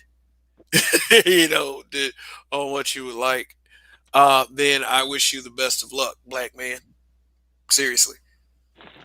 I'm going to try at this, even though I'm not really a farmer, but I am going to try at this. I'm gonna have to start selling stuff that I can't usually eat or have and see if You I say can sell it to producer. people. You say a producer. Yes, yes. Like, livestock, I'm gonna have to get into that next. This is just a project of mine I'm doing in my spare time.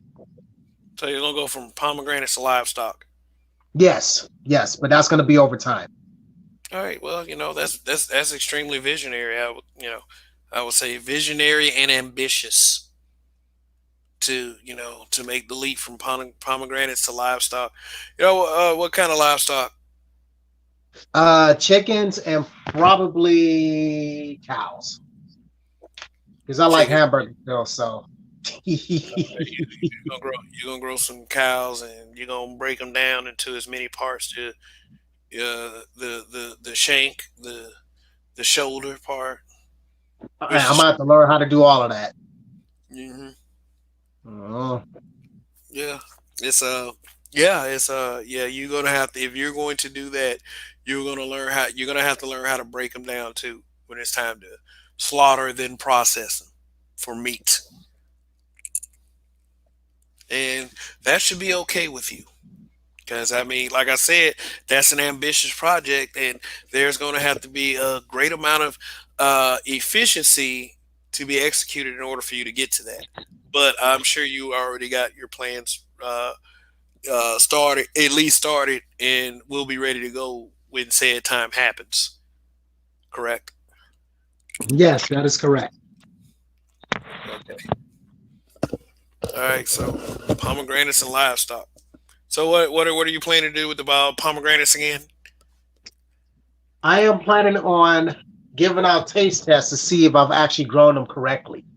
And if I've done them correctly, then I'm going to say, hey, well, maybe I can start selling them after a while. But I'm going to have to get myself a If you're agricultural license. able, I got a question for you. If you're Sure. able to grow a pomegranate from the seeds itself, how are you going to do it incorrectly? Why would you need a taste tester? It's a pomegranate. It's already there. And yeah, you're right about that one. It's like that pomegranate right there grew wrong, even though it looked like the picture. Think about what you're saying, sir. Isaac McQueen, what's going on? Isaac McQueen, first time seeing you here. Bruce Almighty, what's going on? Uh, this is the Any Given Sunday program.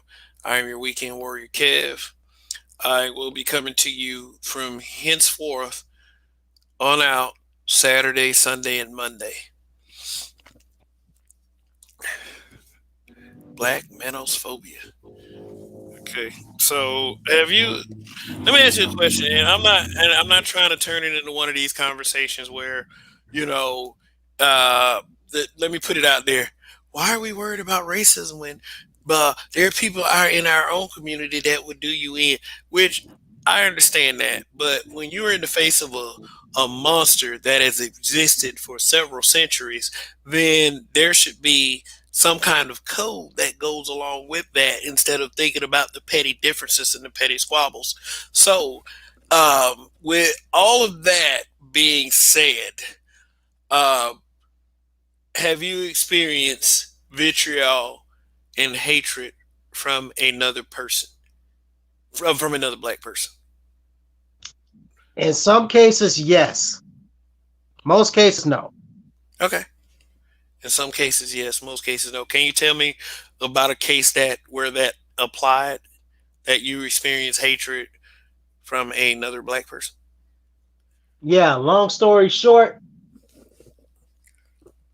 my mother was dealing with her family members, and I was trying to give them the benefit of doubt after she passed away, and then they end up doing the unthinkable.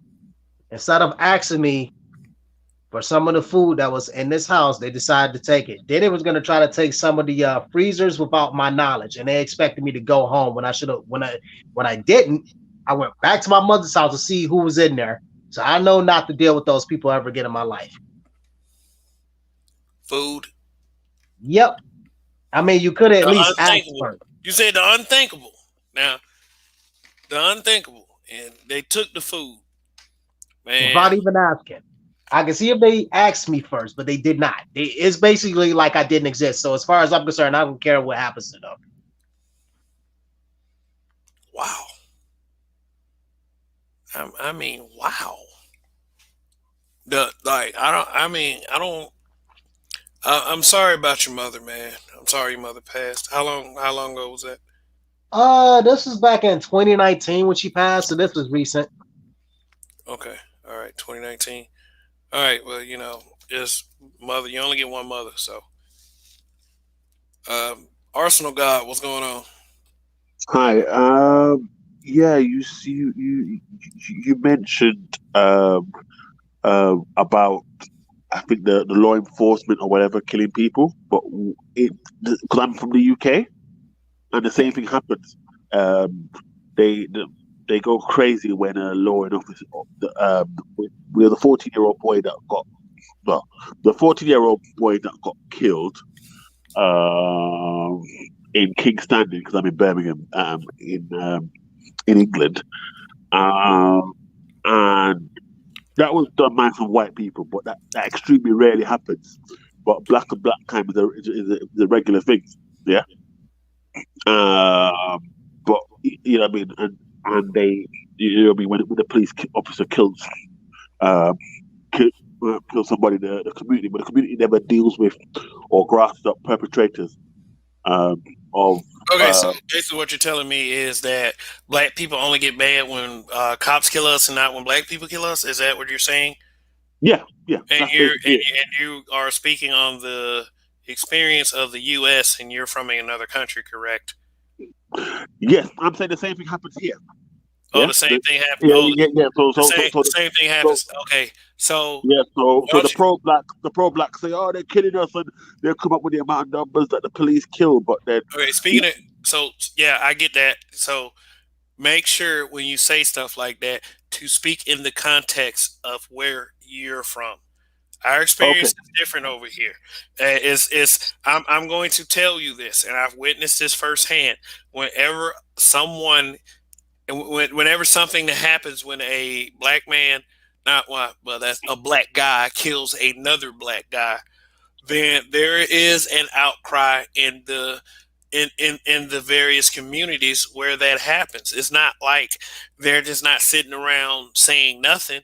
The one thing I will say though is not more widespread support for these people when they lose their kids, so we can raise their awareness of them not doing it again. But I'm sorry, nobody's perfect, dog. I no, mean, we're you not going know, to say pep. What I'm saying is right. Let I'll give you an example. You must have heard of the Sasha Johnson over here, yeah? She's a hmm? black Sasha Johnson, yeah, who was representative of Black Lives Matter in the UK. Oh, I no, I like. Let me tell you something, dude. Let me tell you something. I don't follow Black Lives Matter that closely. No, no, no, no. It does not matter to me. Once I read that bullshit on their website, I was pretty much done with them. I was like, fuck. Okay, so so So, but what is the point you're trying to make? all right. So she also the Black political party, and she's part of the Forever family here, which is basically a copy of what you did with Black Panther, and you've got some guys in America. So basically, what you do in the US gets kind of copied in the UK, if that makes sense. The fuck? What the fuck would we need to copy you for? Like, like, No, no, no, like no. we have no No, goddamn. I did not he's say saying that. Kev, he's saying the opposite. Oh, Thank you. oh, that we're not copying. What? No, that they copy US. Oh, Yeah. they. Oh, okay. So, Oh. and like I say, here, there's been cops killing, but it's mostly in police custody. Because in the US, every cop carries a gun, but here they don't quite have that. Though they're trying to they're trying to push that, but here you have gun police, and the gun police go after people who are known to have guns or whatever, or dangerous weapons. So Oh, if they okay. do a So drug the raid, level of police that you have, okay, if there's no need to carry a gun, then there's no need to. Then they won't carry a gun to a situation. There are police that are specifically carrying armaments. That's what you're saying. yeah. So they have a They special, go after the more they dangerous have a people. special, they have a special department, yeah, called Trident. Hmm. So if it's they're going to a place with somebody with guns, they'll send a Trident team, yeah, and they deal um they're the group that deals with that specific things, but you know what I mean. Like I said, there has been killings because you know what I mean, they've also there's been one or two crimes involving them because of what's called a Chinese whisper that this person carried guns. But yeah, so I'm just saying that there needs to be the same weight of argument that that gets given to a police officer killing. somebody black needs to be given to somebody that's killed when a black on black crime happens, which is more. Because I don't know, in London you've been hearing about the recent knife crimes, which has been high up, even beating New York at one stage.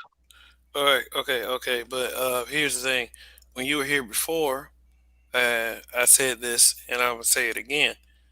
Yeah, we do have people that address that. We do.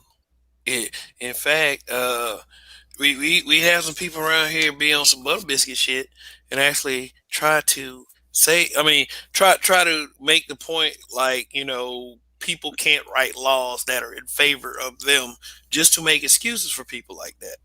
I don't think that, I don't believe that you really have observed this space for real, or are you just trying to take swipes at the pro-black community and saying that we need to focus on how we do as a community before we address what I'm trying to understand what you're saying. Oh, so basically, I'm saying that we need to be more kind of concerned about the black, because the black on black crime. Oh, okay, all right, okay. Is way more. So, are you saying where you're from, you need to be more concerned, or are you directing that toward the level? I would say I'll make it clearer. I would say both UK and US, because I've read the US figures, and the US figures seems I believe there was 78 people shot at or in Chicago or something. God. Oh my God, for real? Do you know anyone in Chicago? Do you have family in Chicago? I don't have family in Chicago. I have family in New York. Then stop using these ignorant ass narratives. Like if that's the first thing a motherfucker do, they'll refer to Chicago. It's like all this big ass United States, and the first thing they want to do when they talk about black people and how we address our problems is what's happening in Chicago. You know what's happening in Chicago? No, but in Chicago, motherfuckers breathing. Motherfuckers. No, look, when Trump was there, yeah, the Mexicans were kept out. Now that you've got Biden, ran Trump the fuck out. They ran Trump the fuck out the damn city, if I'm not mistaken, when he tried to do a rally there. I didn't know that. Wow. Yeah, I mean, well, that was the 2016 election. He built a wall, and Biden's taking it down, and there's immigrants coming over now. You got Mexican immigrants just copping over now, yeah. I don't think you have this. I don't think you have all the information that you think you have. Because I'm a conservative voter in the UK. Yeah, the Democratic Party is just like the Labour Party here. Yeah. Okay. So the Republicans are conservatives, aren't they? And most black people vote for Democrats in the US. Most black people vote for Labour in the UK. Yeah? Okay. And when I say that I'm a conservative, they'll say, "Oh, he's racist," like there isn't black conservatives. Well, I don't know how often you've been on the channels with Kev, Roger, or Sister George. Who am I forgetting, Kev? Donnie. Donnie, there we go. That's what you ain't shit for watching. Thank you. But they're not typically conservative bashers. We're not. I don't consider myself in the vein of conservatism, but I do understand. I mean, is that people that have different viewpoints, but because you guys typically have traditional mindsets, and that's not usually the segment that bashes conservatives. Mm-hmm. Yeah, there's another segment. All right. For example, you the black community don't like Candace Owens. Yeah. I would say that. Go ahead, Judge. So aspects of Candace Owens, but to say that black people don't like her in the entirety of it would be inaccurate. When I say most, especially the women, yeah. She has right. But you're saying most, and this isn't this isn't an environment of most. This is an outlier environment. That's what I'm saying is I don't think you have all the information that you think you have. Then you're also forgetting one other thing about Candace Owens. Didn't she get into a debate with Mark Lamont Hill? And I believe Mark Lamont Hill had made the stupid argument saying that men can have children too, if I'm not mistaken. Look, wow. Yeah, he actually did make that argument. that is true, but that did happen, I guess. Yeah. Wow. And Candace Owens the traditional woman as well. Yeah, that defends black men. So one thing is black women hate her for that. Does she defend? Does she really defend black men?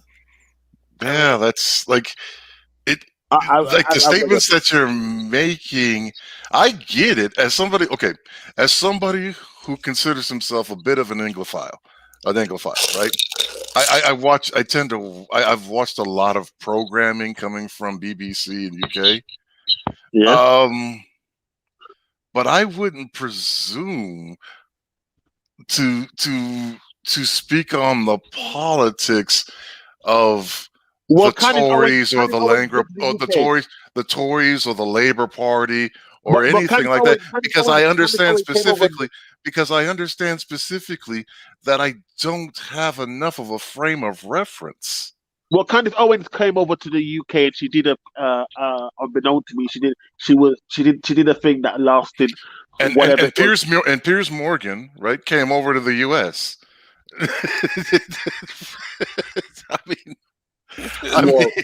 He got sacked. He got sacked in the UK. So yeah, right. But you understand the point that I'm making here, right? Yeah. I understand. Yeah. Do you? Yeah, I understand your point. The point you're trying to make. Yeah. But yeah. Okay. However, the Impact 83 does bring up a point though, like saying that she actually defends masculinity. Right, and that's why I'm saying like that. We're not wholesale against her every single word that she says. In the black man being in the home, yeah. Whereas what I gather is, like I said, as this election has proved, your black women don't respect you. That's why they put a paedophile and a woman who's locked more of you in jail. A paedophile. Yeah, well, you talking about Joe Biden? Because I didn't vote for that fucker. Well, yes, Mr. You did it, but the woman did. The black woman did. What evidence? Wait a minute. What evidence of? Again, listen. Okay, this is the part that fucks me up. I'm gonna speak on the part that fucks me up about the black community in general. Is that you hate when black suspects are railroaded. You hate when black suspects have evidence manufactured. You hate when black folks are charged indiscriminately with false information. Yet at the same time, you got no problem attributing, and apparently that seems to be a universal trait between UK and US, because you've just described a charge of pedophilia with no evidence to back it up. No. I've seen the video. You've seen him have sex with children? No, I said I've seen him touching figs in his fig. I don't know how you've not seen it. It's on TikTok. It's on things. Everything with it touching. Do you know what the definition of pedophilia is? It's weird. That's not fucking thing. That's not what a normal man does. So because it's weird, it's automatically pedophilia? I mean, he is trying to be grooming children, though. Grooming, that's part of it. You don't think touching a child in a private area makes you kind of pedophilic? Touching a young girl, and he's done it on a thing. So touching a child's ear is the same thing as touching a child's genitals. Doesn't matter. It's still creepy as hell, and it's grooming. Exactly. Yeah. You should be offended by that. It's out there, bro. On the internet, bro. with him touching that. And I'm in the UK. You think you from see that? I tell you right now. I'm sorry, Kev. I don't know where to go from here, man. I mean, I'm with you, man. I mean, but it's like it's convoluted.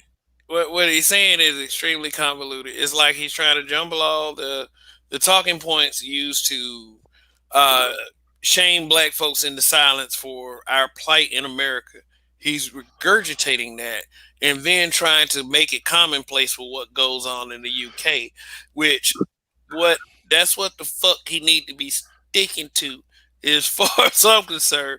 So we both so what he's saying is there's a problem in the UK. So that's what I'll go with. That's what we'll go with. Okay, yeah, but then we don't have a frame of reference to actually ascribe a yay or nay, especially when he says that the problems are the same, but we don't know what those problems are, except by the words given by this gentleman, who obviously is conflating several different factoids or non-factoids. For example, it has a knife crime epidemic. Yeah. Okay. Lots of people, lots of killings have been going on in London and all this kind of thing. Yeah, especially London. Yeah. Right. Yeah. Because it's firearms policies. Yes. Yeah. But like I said, guns are not guns. In America, you get guns cheaper and easier. Yeah. Yes, that's what I think I just said. Not to say that there isn't guns in the UK. Of course there is, but you know what I mean. It's a lot harder to get hold of a gun compared to the US. Right. That would, I think, can be considered a firearms policy. I don't know. But so that you have people that use bladed weapons, you have acid attacks, you have people that bludgeon people to a significantly higher percentage per capita than exists in the U.S. because in the U.S. we have access to firearms and they're proliferate. And do I have your argument? Do I have your statement there summed up? Yeah. Because you got right to an arm. In the UK, they allowed the government to take away the right to carry a gun, which is, you know what I mean. Right, and so there are a lot there. So the violent crime there that exists there is kind of like I said, stabbings and the like, and there's a significant percentage of them. That's what you're referencing. Sorry, say that again. The level of crime, right? It's still the level of proximity crime, right? The proximity crime and violent proximity crime is different, but numerically the same. The methodology is just different, and that's where you're pointing to a corollary. Yeah. Right, and is it your argument that, or is it your statement that both sides need to focus more on the proximity crime, or as much on the proximity crime as they do on the and its resultant deaths? As they do with the law enforcement quotient. Yeah, or death by other races. Because because those numbers are greater. We have a policy of not grassing, which doesn't help anything. Yeah. Right. Yeah, which, like, obviously, yeah, I mean, it's a, and I'm sure it's well, not really. Black women call the police on cops, call the police on men all the time.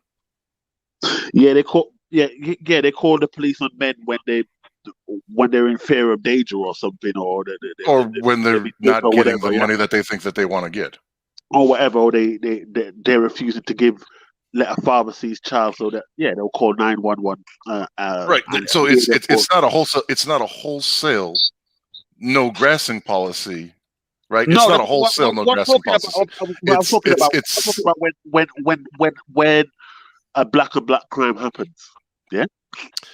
Again, right? But you're using misstatements in there because you're saying we have a no grassing policy, and that's not true.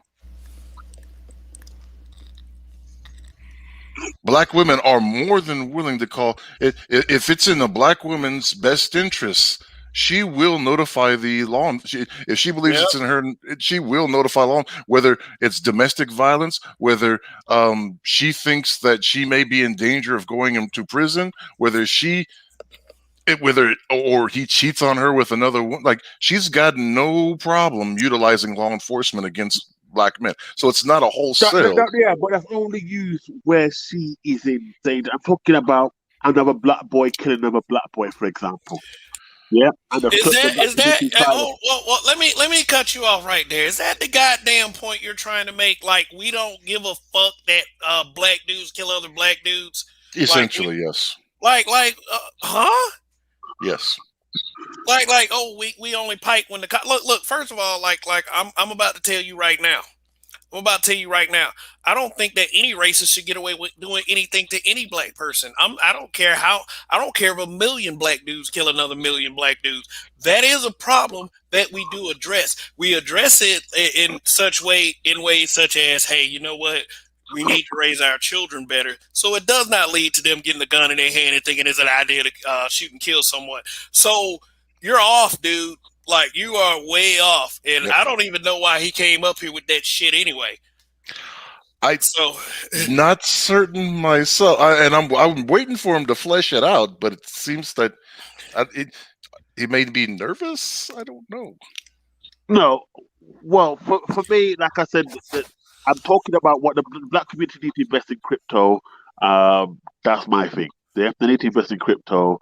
We need black owned media, black male in media, which is what like Kevin Samuel would say. We need our own black media. Yeah. What does that have to do with proximity crime? I'm saying that we need our own black male media to represent black men and put a positive image, because the image of black men as put out there by which we tend to blame white supremacy, but white supremacy don't have to do anything. Have you watched more U.S. entertainment than I've watched UK entertainment? I watch both. Okay, so there's no shortage of positive black role. There's not been in 40 years. There's not been a shortage of positive black male role models in media. We sometimes, again, this is something that I mentioned yesterday, right, Kev? We tend to forget these things. We tend to forget these things, but there's been like. I could literally go on for hours and hours of positive role models placed in black role models in U.S. media. Mm. I mean, we were just talking about one guy yesterday in the form of Will Smith. Yeah. Yeah, I mean, this dude has a really he's been told shit, you know. He has one version of it. Like he really is like this. He should just be speaking on where he's from, because he has a really ignorant version of it that has an extreme lack of knowledge for what's really going on in here. And you're ignoring a lot of the efforts that are being made to stop such and said behavior. You know, I'm not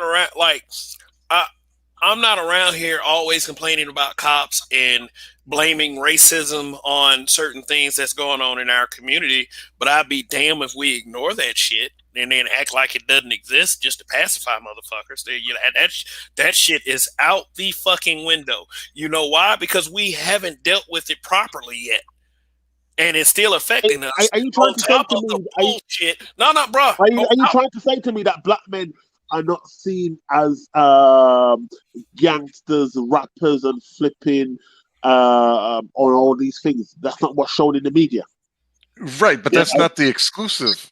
That's not the exclusive. Right? Actually, there's another ugly side of that coin, and there's another positive side of that, because black men are seen as that in media, are shown to be that in media, and that is a self-perpetuating stereotype as well. But there's also black men that are black people that are, you know, shown as to be buffoons, specifically the men, buffoons and comical and lovable. There's also the other side of it that of black men that are shown to be highly intelligent and capable and able to fulfill agendas and able to fulfill methodologies and methodologies that other people can't quite track with because they don't have the perspective basis to come from that way, even though they receive similar educations. Like, it runs the gamut. Let's use YouTube as a perfect example. Yeah, you've got Cynthia G. You've got Honest Truth making black men look like black men are absolute crap. Yeah. Hey, get the fuck out of here with that. I got this right here. Get the fuck out of here with that bullshit right now. I don't give a fuck about those two motherfuckers right there. Get the fuck out of here with that shit. Okay? I don't care about traitors. Like, I don't care about traitors. Okay? I could give a fuck about what they say, about how they're making black men look. The fuck? You take those two seriously? You take those two seriously. You take the motherfuckers seriously. I mean, just because they got a lot of people watching them doesn't mean they're right. I mean, those are two motherfuckers that blame other people for situations that they created for themselves. Why are we listening to a woman who would rather be a baby mama to a dude who already has 4 baby mamas? Her credibility is shot. She can say all the hateful shit that she wants. Doesn't mean she's right or she's credible.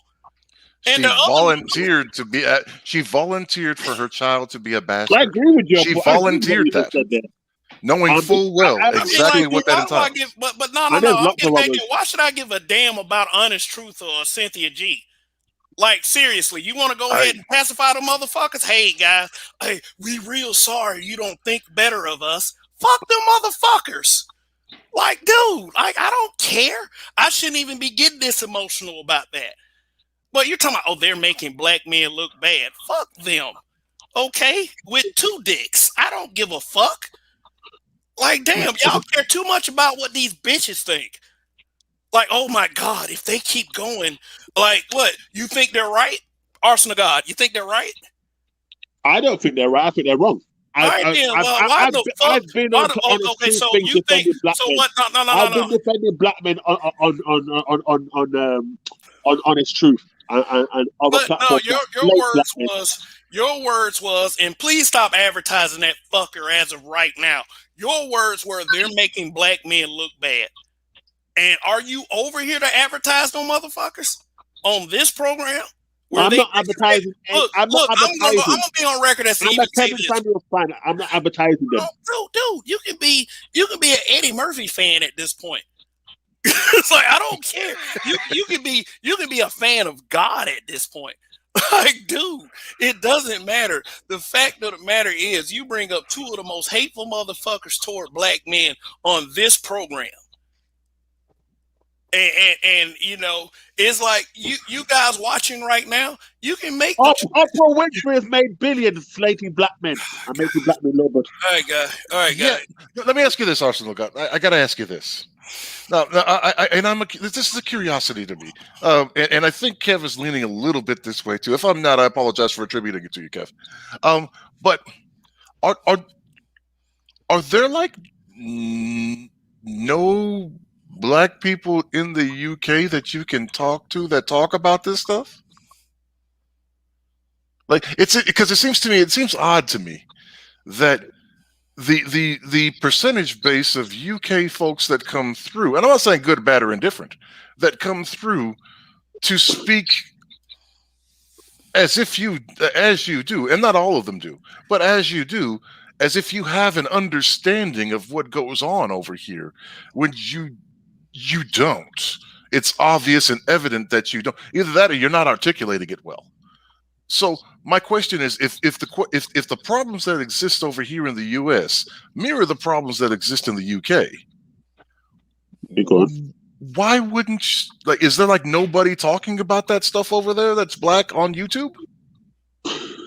There was King Richard and there's Jessica X that talks about. So it happens to be it. You're saying it just so happens that I've have a loose friendship of 2 years via internet with one of the only two people that has anything to say about UK stuff. And to be fair, Jessica spends her time over here. Like, I mean, I don't watch her program necessarily, so I don't know how much she talks about problems in the UK. Because they're similar. This is the thing. They're similar. The same attitude Hey, man, with the woman that you have in America. The same attitude with the woman that you have here. I don't care. Some of the same issues. I don't care if they're similar. Okay, I don't give a fuck if they're similar. I feel about that the way I feel about black women always asking black men questions instead of asking black women questions. Like it is, right. you should what you should be doing is you should be focused on problems in the UK. It almost seems like that you're using us, and UK people are using us just basically for buffoonery and entertainment purposes, and then try to sit up here and tell us how we should function in our day-to-day lives when they should be working on their own shit, if that's what I'm hearing correctly. So and really honestly, like, I should not have gotten as emotional when I heard the name Cynthia G and Honest Truth. Okay, but I do feel as if that is But an there are many unfair others. There's advertisement. Christian Swirls. Don't There's many others. fucking interrupt me when I am speaking. Don't do it. In fact, I'm getting tired of motherfuckers doing it. Okay? I'm trying to offer some clarity right now. Okay, I should not have gotten as emotional, but they got advertisement on this program, which sucks because I don't share the same rhetoric they share. So, as far as you're concerned, Arsenal God, and I do see you on Honest Truths panel, and you say that you say you defend black men, right? Yes, I do. Yes, I do. All right. So the next time I see you over there, I hope you're defending black men. But I do. I'm one of the very few that do. But it's goodbye for now, man. Have a good evening. Oh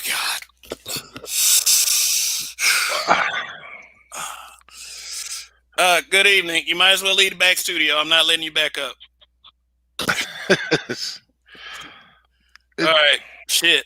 Like that level of ignorance right there is just, and like I said, I apologize. No, I don't. I don't apologize. No, you don't. There's not a need to. Cause I meant what I said about those two. They're bootlicking traitors. Right. I don't want them advertised over here. I don't understand. They go against exactly what I stand for here. Mm-hmm. Even if they say it's for, and I've heard her use this excuse before, even if they say it's for entertainment purposes only. I've heard those excuses, but they push and push and push and push and push and push. Well, here's the thing is, I don't know when you, I don't know when you, when you conspire to bring serious felony allegations against another YouTuber because you don't like what he says, I don't think that's for entertainment purposes. Or you're trying to lead a movement to try to label the space that we participate in as hate speech or a hate group. is stooping to the lowest of the low. Yeah, no, and look, and for those of you, yeah, that's old news, but it's true news, isn't it? It's true news. And again, and for anyone who claims, for specific individuals who claim to be B1 to willfully conspire to manufacture felony charges against another black person just because they say things that they don't like, who this black person who's actually for women and for black families and marriage, but they don't like the way he says it and the way he does it. How B1 are they if they're ready to sick the police on him? They're ready and willing to do that. Does that not fall in the face of B1?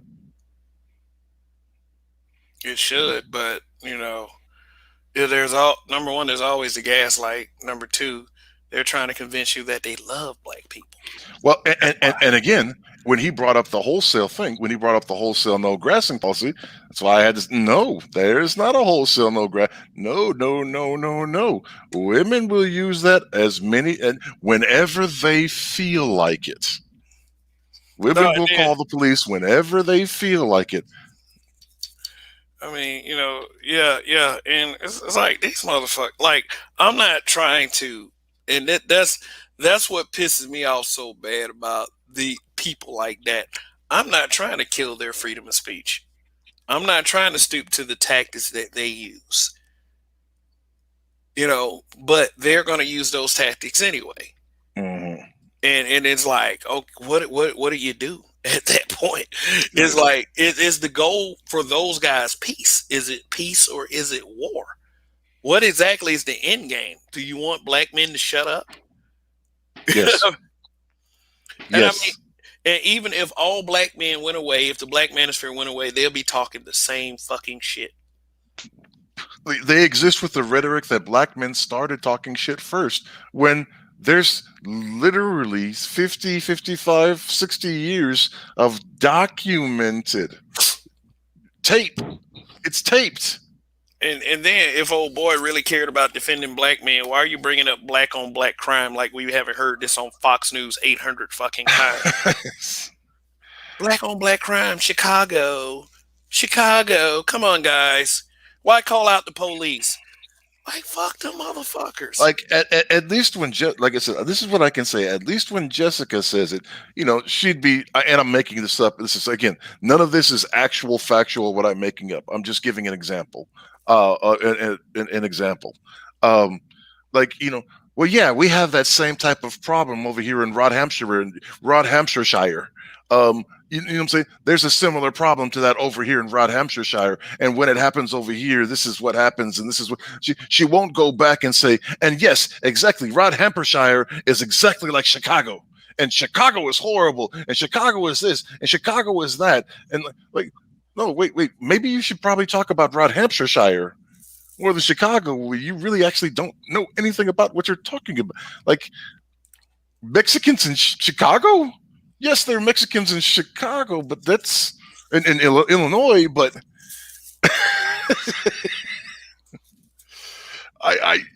it was so convoluted. I tried to make as much possible sense as I could out of it. And again, it's trying to tell him that, look, you don't have you don't have a grasp of all the information that you think you have a grasp of.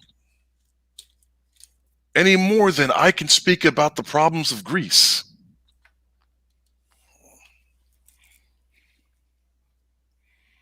Black Uru has arrived, everyone. my facts and figures, brethren. Thanks for having me up, Kevin. It's a pleasure. Yeah. And the inimitable Judge Gilla and Mr. M, whom I'm not as familiar with, but I appreciate the company. One of the things that amazes me about black men, and I hope I'm wrong.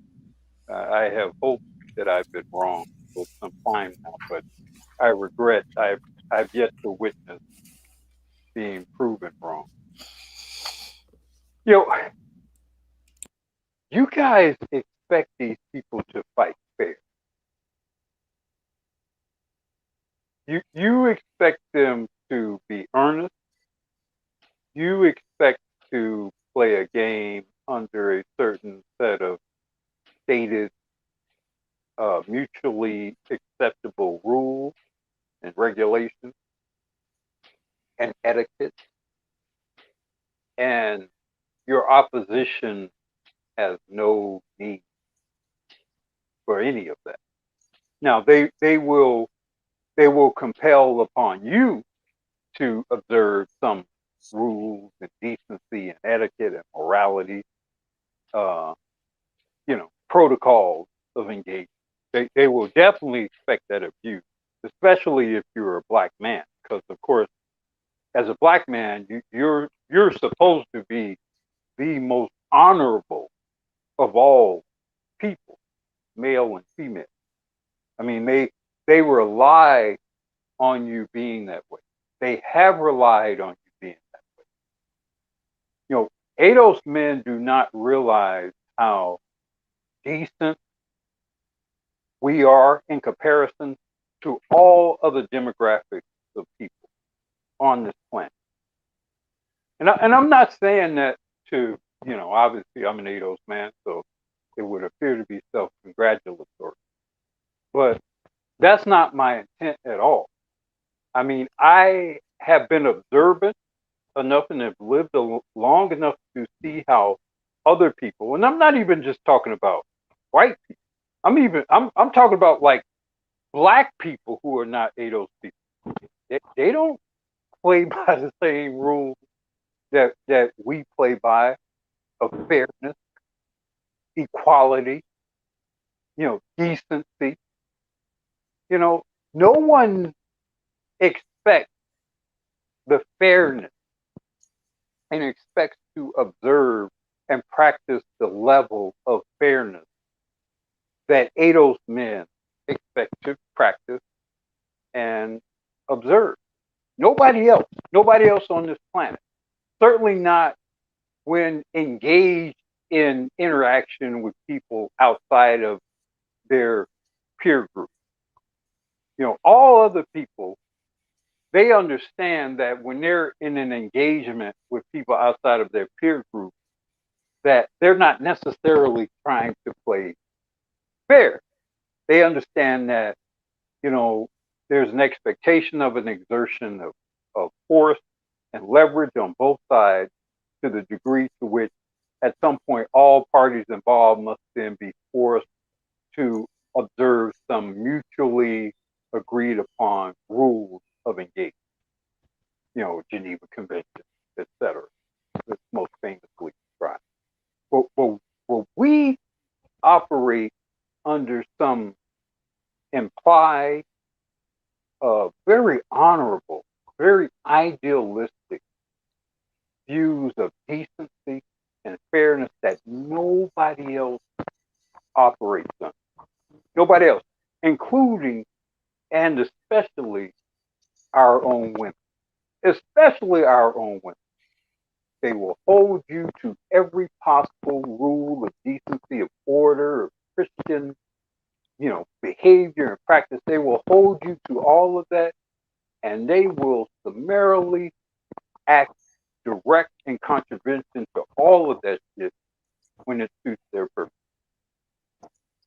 So the problem that we as black men have is the fundamental paradox of our expecting and wanting some sort of fair, some sort of mutually amenable and beneficial relationship with people of which none of which expect to actually operate in concert in that regard. Nobody expects, no Indian guy, no white guy, no black woman expect to operate fairly with anyone. They just don't. They just don't. And the system relies on them not having to operate with us fairly. I mean, you couldn't have a Korean hair industry or like or the Arab people totally owning and operating almost all forms of local businesses in black communities if those people actually expected any sort of equitable exchange of wealth and resources. Those industries could not exist, right? And they know that. And I'm just using them as an example to stray away from the very obvious white supremacist pyramid scheme that has existed in the continental United States for the better part of 5 years. Damn you, Uru! That is not a pyramid scheme. But you are. Well, we've had that argument. I maintain it's a pyramid scheme. So I mean, you'll get us in trouble again, man. I mean, I'm belaboring the point, but my point is, like when you're interacting with women, and you guys were referring to one woman in particular, it seems as though you expect a fair fight. And what I'm saying is that person and black women as a group will never engage with black men in a fair fight. Not ever. I don't think I expect a fair fight. I just expect the fight to make sense. Well, it makes sense to the extent that whatever Can y'all they hear me? want, yeah, whatever Yes. they Oh, want okay. and whatever is at their convenience at that point in time for them is fair. Well, the thing is, you know, you elegantly said it, but really, what you're essentially describing is black men don't understand what power is. Right. Power isn't a fair fight, and to be straight up about it, this goes back to us being, and this is why even ADOS men don't necessarily share that. I would say the Caribbeans can have that issue a little bit too, but that's some slave shit. I mean, I'm just gonna say it like that, and I can understand black men expecting their women to engage in that. Because if you're not in this together, then what are you in this for? I understand. I could other groups not so much, but I definitely expect I can expect black men to have that. But yeah, and it's interesting you say this because I'm actually literally uploading a video that's going to be a response to another channel where, you know, Kevin talks and he's talking about leadership, and my whole premise is basically talking about leadership ain't gonna fix shit because it doesn't matter how much ability a black man has. That's not the problem. The problem, they're not responding to a lack of leadership. They're responding to a lack of power. And power is what I can do to you, and you don't have the ability to respond, or you have to heal. And quite frankly, even if you gave black men that ability, can you honestly tell me today's black men would have the wherewithal to exercise it? Because ability to do something is not necessarily the same as the willingness to do something. And even though the entire America is generally a matriarchy from the standpoint, they're just operating off of cultural inertia. The reality is other groups of men generally are willing to do things that black men are not willing to do it. I'll give you a perfect example. Who was I listening to? I was listening to Faison Love. He was talking about, I was listening to a video on Faison Love, and he was talking about this child support situation, or this situation he's talking about dealing with his kid. And that's an excellent interview. And because he's 50 years old and he's dealing with this because his daughter's like 2 years old now. So he got caught up, and this is his first daughter too, by the way. But he said something that I've observed too, that like white men will say, fuck that shit. You're not going to put all these hoops in front of me. I'm not going to jump over the river and through the woods. And yes, I've seen white men that will do it once they get attached, but initially they're not going to do all that. Versus black men, that's like all they know. So they expect you having a child. This is a battle that's going to be had. So we're like the most likely to engage in that level of hoop jumping rather than just writing the shit off. And my bigger point is like black men just don't. Other groups are not going to deal with black men, other people in the way that black men do. They're just not. And ultimately, that is up to black men to do that. But here's the trick, and then I'll get you in. Here's the trick. The trick is people talk about black men need to be leaders, but being a leader is not about. You can't have permission-based leadership. Fundamentally, your ideas are going to collide with theirs. And do you have I don't care about the ability so much as do you have the willingness to basically be willing to break them in order for your will to win? I've observed that black men are not ultimately willing to do that in regarding to their women. They're just not. And it doesn't matter what generation. The Z's are just going to leave. They're not going to do that. And the other generations have demonstrated they're not willing to do that. But for a variety of reasons, some are admirable. But they're not willing to break their women for the betterment of the community. They're just not. Go ahead, Judge. Well, okay. So you said a lot there, but so usually the three main things, I guess, is first I definitely have to disagree. I don't believe it's a matriarchy. I believe it's a patriarchy. I believe it's gynocentric, but it's a patriarchy. But secondarily, you're wrong. Legally, I can prove that. But go ahead. Okay. Well, why is it a patriarchy, Judge? Why is it a patriarchy? Yeah. I mean, just make the argument for why this is a patriarchy. Because for women to get the part, for women to have gotten the positions and the powers that they have, they didn't fight. They didn't fight for them. They were bequeathed them by men, right? Yeah. Because of what are they? Benevolent patriarchy, right? Because contrary to the common refrained arc, men do love their mothers, wives, and daughters. They love them, and men of specifically Western civilization have shown over and over and over again. Well, let me ask you a question. Let me ask you a question that might help to kind of crystallize whether or not this is a patriarchy. Now, currently, I already know where you're going. Currently, in the United States of America, any female that is of childbearing age and capacity can have an abortion, not only without the approval of the father of the female and or the father of the conceived child or pre-child, whatever you want to call it, but without even the knowledge that that female is even pregnant. Now, could and would that exist in a patriarchy? In a strict patriarchy, no. Okay, so Black Huru, what does BGS talk about with the child doctrine?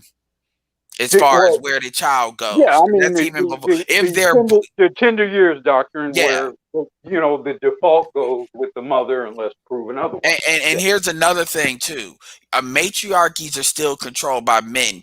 There's a difference between a matriarchy and a gynocracy. Like the Black Church is one of the examples of a matriarchy where the men still hold the positions of bishop, pastor, and all that, but the women have a lot of power. So if you look at like the elites, they can still have their power, but for the general society, have women in control chaos.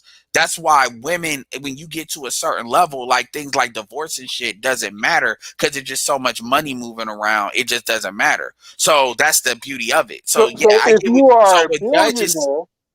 you are a billionaire or of a certain strata politically, you can operate as a patriarch. Yeah, men are going to be your problem. Yeah, men are going to be your problem. If you don't have a certain level of status, stated power or wealth or whatever, for the most part, you cannot operate as a patriarch in the United States. Yeah, not like there's nothing somebody can do. So pretty much, you're looking at we'll say like the 3% of men, and that's it. Even amongst like white men and stuff like that.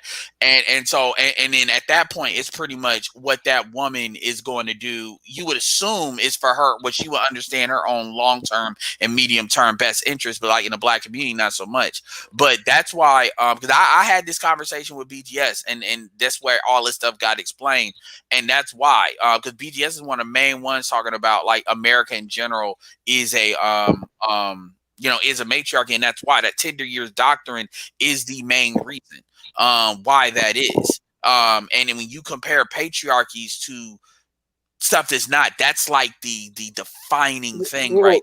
Who dictates whoever controls the kids controls the society? Go ahead. Yeah, who dictates whether and when the child is born and whether, when, and how a child is raised? that clearly is the mother. Even when you look at white women in the school system, you see that across the board. And obviously you have the private school system, homeschool. Again, if you have a certain amount of economics, you can operate outside of that. But that's what they set up. So that's why you can have these like that's why what you're saying about the benevolent patriarchy, that could kind of work, but that's still like it's used as a mechanism to control men, because men are not going to break their women. White men to that level are not. It's just white men are not dealing with what we're dealing with yet. Look, if this was a patriarchy, Bill Gates is worth $100 billion. Bill Gates is being divorced and has been publicly humiliated with respect to his private dealings. That does not happen in a patriarchy. It doesn't. Yeah, and the humiliation of Will Smith is continuing. Yeah, that benevolent shit. Yeah, that's some damn that no, we're past that. There's certain things, and again, that actually wasn't the main point I was actually after. Okay. The main point that I was actually after when you were saying that is the form of leadership I believe is a null and moot point, because right again you can't have that power base when you cannot have that power base specifically in your own families or in your own communities when both benefit and punishment are meted out by others. The black men has never been in control of their community. They haven't been in control of their communities. They've been ceded responsibility, but not control or leadership. Yeah, I let that go because I didn't want to add that into my video. What you said is not in my video because it's too easy to say that, because but that's correct. That's why when I look at what's the difference between like ADOS men have more money than like Jamaican men do, as far as in Jamaica and Haiti. What's the difference? There ain't no white man to call. It has a power base that woman can draw from, which is why they wait to get here to start wilding out to the level that they do, because this is a unique situation. And so this is why I always say, make the statement, you can't unspoil a child in the same environment they got spoiled in, because it's the environment and reinforce it. But my thing is, as far as when I say leadership, the video was more talking about personal leadership and then trying to apply it to the greater community. And I said, so it was the idea that if you work on yourself and build yourself, you have to ask yourself, are you the leader? Are you the leader worth submitting to? And then you have to say, okay, well, that becomes a values problem, because you're assuming that the black community has the same values as other groups. Hell, they have the ability to observe and understand and rationalize the actual standards required for proper leadership. Exactly. So, and then here's the thing. Even if we take out everything you said about like the community and all of that, I'll even give you one easier. I would tell a woman, okay, show me where black women are gravitating towards these leaders. Like Nigerians are the most educated group in the United States of America, and then most of those are men here. So show me where you're gravitating towards these leaders within like reason of you having access to them in any pockets. Show me anywhere. Hell, can you even show me economically where black women are gravitating towards these leaders? No, they tend to get away from them. Why? Because they want to talk about controlling. We know black men, even of the upper, you compare a black man, yes or no? Tell me if you agree or disagree. Do you think that Robert Smith is more controlling or less controlling than like a white man at his same level? It's likely he's less controlling. Yeah, I mean, like that. Even like 100 million. Would you say more or less? Less. It's likely to be the same. Yeah. The answer would be likely the same. Yeah. So this idea anybody that makes this idea of black outside of Reginald Lewis, and even then, compared to other, he's not alive now. Reginald Lewis was imperial. Reginald Lewis was an anomaly. Yeah, and he's not alive, so I shouldn't even brought him up. But my point is, it's to calling a black man controlling is fucking ridiculous compared to other groups of men. Like you're not gonna find groups of men less control, and that includes in the diaspora, by the way, too. And the CDC, the CDC, and that LGBT rag agree with you. Yeah, Yeah. I mean, we generally are the most egalitarian men on the planet. And Right. even with money, you compare us with other dudes of anything ranging the same money, the same thing generally would stand because of how we've been socialized generally. So again, you can't make so my point is, look for the groups that have the traits. And are you seeing any pockets of women gravitating towards them? The answer is no, because it's not about leadership. It's about defiance for defiance sake. And there is no level of leadership, even if you take off the well, no.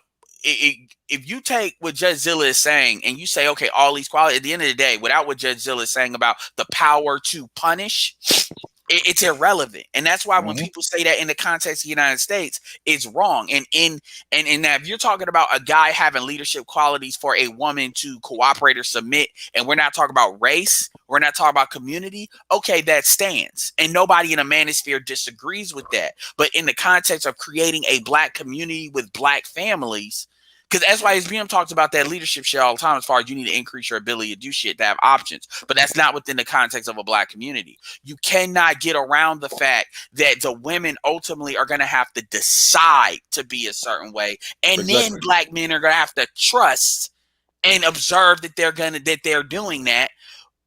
You can't get around that. You just can't. And what you're describing, and what you're describing is basically the general principles for a libertarian society or an anarcho-capitalist society, in which one operates under first principles versus threat of monopoly of violence of state. So, in that context, again, given that context, you have environments in which a person can choose their leadership and can choose to be led by their leadership and can choose to even acquiesce to a power basis within that leadership. But if you have a secondary source of power, of power to discipline or to benefit, then that is moot. Black men cannot be the leaders of their own society or their own community within a society, because Uncle Sam is always waiting in the wings, because I ain't got to listen to you because he'll take care of me. The only power that black men have in this country is the power of choice, meaning black men can choose to get what they need elsewhere. What does that mean? You want to create a black family, you can go the intercultural route. You may have to jump through more hoops, but you can do it. And black, that's the only thing. And here's the thing: if black men at any kind of there's one other power. Well, I just want to add this, and I'll let you go. In any kind of serious level, you like if black men, because here's the thing: pursuing women, there's resources that come along with that. There's resources that come along with pursuing women, courting women, all of that. If men remove the economics of that by redirecting that towards somebody else or towards another group, in any kind of, like, for instance, there's only like you make 50,000 or more, you're in the top 25%. That's of black men employed, which every black man ain't employed, right? So it doesn't. But we know that doesn't work either, because we have Moynihan, among others. We have Moynihan's. The Moynihan report. It's never been tried. It has been tried. You're talking about the leadership part. Well, it has been tried. Again, it has been tried, and it has been displayed. Hold on. Because again, every other culture, right?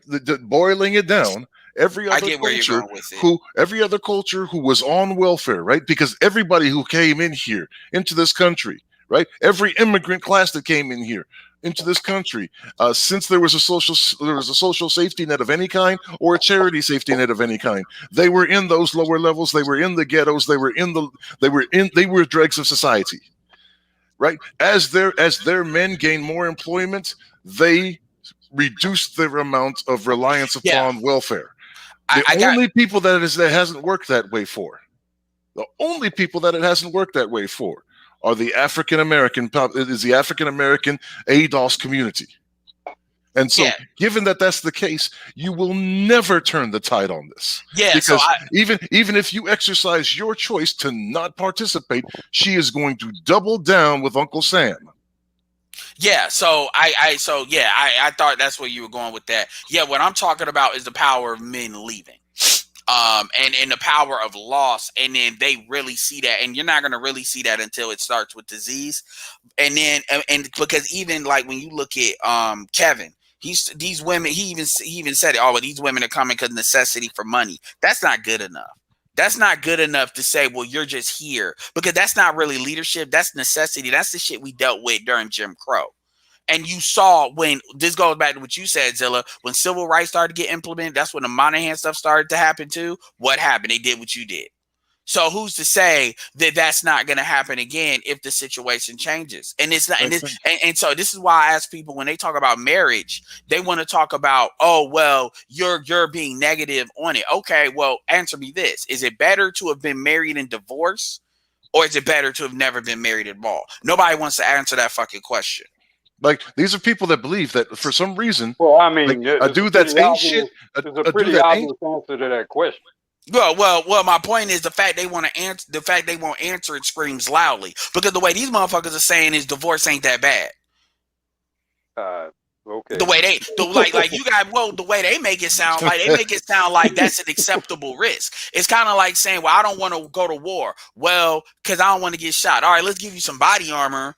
Well, no, we ain't gonna give you body armor. I mean, shit, it's better, you'll be honored. If you have an income of over $250K a year, divorce isn't that bad. Kevin mentioned that too. But that's like what's percentage of black men is that? No, what I'm saying, I think what he tends to mention is the percentage numbers, right? What I'm saying is the reality impact. If you have an income of $250,000 a year, right? Divorce doesn't impact you. Yeah, I'll give you that. What percentage? Right? Because if you make $70,000 a year and a third or a half of your salary goes towards the upkeep of the family, of the house, the wife, and the kids, that your former wife, your former house, and your sometimes kids, right? Then you live off of 35. Yeah. But if you make 250,000, well, then you still get to live off 125,000. Sure, Judge Zilla. What percentage of black men is that again? Not many, not much. It's less than 1. It's about. It may be. It may not reach. It may not reach 10%. So again, in a vacuum, that's cool. We talk about the black community as a whole. Those are the ones that tend to make that argument. Is those that? Yeah, you're right. No, I know you were speaking for them, but this is why it always gets to you're talking negatively about marriage, because I'm like, dude, the math is fucked up. Don't get mad at me when he equate. Like, it's kind of like saying, well, we're trying to develop this engineering thing, but the math doesn't work. Well, stop being negative about it. Well, I'm fucking sorry. Like, that we can't subjectively fix it. Nobody ever goes through the logistics of the pro-marriage argument for black men. And by the logistics, I mean this. If most men are going to, who do marry black women, will eventually be divorced sometime sooner rather than later. At what point do they ascend to this lofty status of the 1%? Somewhere between 60 and 70% of these things are going to end in divorce. Right. So very few, mathematically, very few black men. It's almost like you're essentially asking, by having a pro-black marriage argument, you're essentially asking black men to gamble, that they're going to be that, I don't know, somewhere in the range of about maybe 10 or 15% of black men. No, Black Guru, it's worse than that. It's worse than that. I got a question. Gambling, right? Gambling has the odds virtually at 50-50.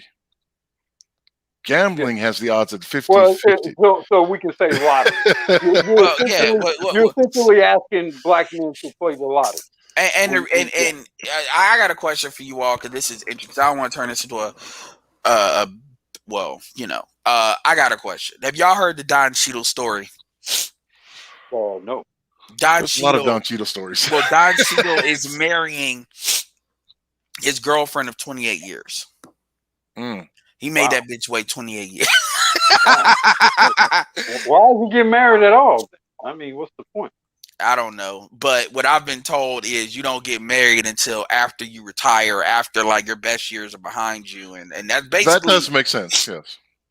And And I'm assuming they have children and that sort of thing. Right? I could assume that, and what she's really gonna do. I mean, at that point, I mean, Yeah, no, there she's stuck there that is long. some logic to it. There is definitely some logic to it, right? Because again, enough people have enough. He waited till he got all that Avenger and Iron Man money first. Yeah, Yes. so you can put smart. Hey, I've always liked Don Cheadle. Right. I've So it can't be based on so if it's based on income in a declining employment environment, yes. So Yes. he got married. He got married in 2020. He is 56 years old, and he does have 2 children. I am assuming with her. Yeah. And they ain't even changed her last name yet, as far as like in the wiki thing. That's how recent it is. So yeah, Don Cheadle is just so. That's a smart dude. If you've actually looked at Don Cheadle's interviews, he's actually got some good interviews. Like he's got a good personality. You get the impression that he's very much a witted and aware man. Don Cheadle put Kathy Griffin in check when Kevin Hart couldn't. Yeah, like I've seen some of his interviews and but that shit. That's some, and hey, that's almost like pimp level. That's some, whoa, man.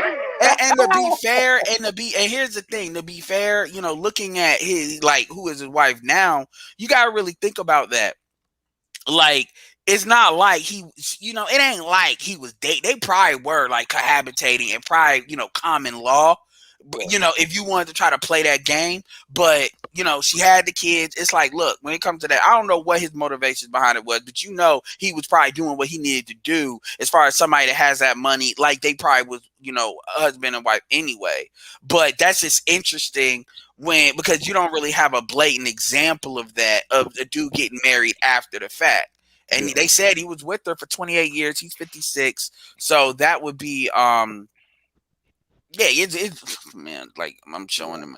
Anyway, that's a weird fucking number. They would have got together at 28. Black Manos-phobia need to issue him. Oh yeah, need to beify him. He needs to be issued a sainthood. I think I'm gonna do a video on that to get it kicked the fuck off, because we need to issue him a sainthood. That's some Bernard shit. Look, in California, like if they would have separated, the argument would have been made, just like Anderson said, of a common law situation, and she would have been likely granted palimony. They would have hit him with the palimony thing. Yeah, because they do. I have learned that if you're gonna get like half, you do got to be married for like 10 years. That's why Lala stayed married to Carmelo as long as she did, because a lot of them states is that 10-year clause to get it may not be half, but you get a lot more money if you hit that 10-year mark. Yeah, and so that's why a lot of women will stay, and they'll be like, "Why are you still together?" See, the dudes ain't thinking about that. And by the way, you niggas, y'all need to fire the shit out of or whoop your lawyers' asses, because if your lawyers are not like gaming you up on that, because real talk, like Lala had a private investigator on Carmelo. That's how they caught him on that boat. And so the evidence could be there. It's like, dude, the level, and see, this is where you start looking at the fact that she's older than him. Like these motherfuckers be sleeping at the wheel a lot of times because they really be anyway. Kev. Did you hear what Ed just said? Yo. Do you remember the conversation last night? Yeah, I was there. Do you hear what Ed just said Lala did? What about the private investigator? Uh-huh. Lala Anthony? No, I'm just saying, when you get an opportunity, put the two and two together. Yeah, how y'all think these private investigators are getting paid? Like, I learned a lot about what they can do when I was watching that Scientology documentary at Lair. Like these motherfuckers are very creative. Because then you got to understand too, if they're being hired by somebody else that's like close to the person, they're giving the game as far as how to get potentially what they need to get. So it ain't like they're not giving intel; they got to figure it out, and they're charging mad money. So if you know how to do that game, I bet you a lot of I wouldn't be too surprised if you didn't have certain paparazzi or at least people on the team, because somebody got to get the pictures. Like, especially in California, that shit's big because Scientology be putting them motherfuckers to work. California, Florida, yeah, a bunch Yeah, of it. they Yeah. you know, so People that's don't a realize how much land that the land that they actually have either. But oh hey, God. Oh, and you know what? When I wanted to really study, like, how does this work, with the black community, kind of when people talk about land and stuff, it's on Netflix. That Layer Remedy documentary, like on Scientology and the aftermath, because the thing that makes it so powerful is not only is she in it, but the dude that's with her used to be the main dude who used to control the private investigators that they contracted. So you literally have like reporters and stuff afraid of this man. This is the dude that he ended up getting excommunicated as well. So none of his family talked to him. So he's already gotten his penance as far as his punishment. But he was a high level dude. He was the one that would direct these people to what to do, who to go at, and how to do it. So these are not just people that got mad. These are people that were in the church, and then they'd have people come in that they were at high levels, like they were executive levels, like they ran. it's how they got 501c status. That too, because they got it first in Australia, but that's not where they really wanted it. They wanted it in the United States, because that's where the real money. I mean, that's where they're really powered at. So yeah. So you look at what they got in Clearwater. Like, I don't look at it from a sense of judgment. I look at it from a sense of like just from a infrastructure way that they do things, and I'm like, God damn. Even from the sales into the book, I actually know a couple of Scientologists actually. So it's interesting. But nonetheless, but again, with this situation, again, it's as far as it goes. I mean, you learn a lot about how the black community works. That's why I'm saying.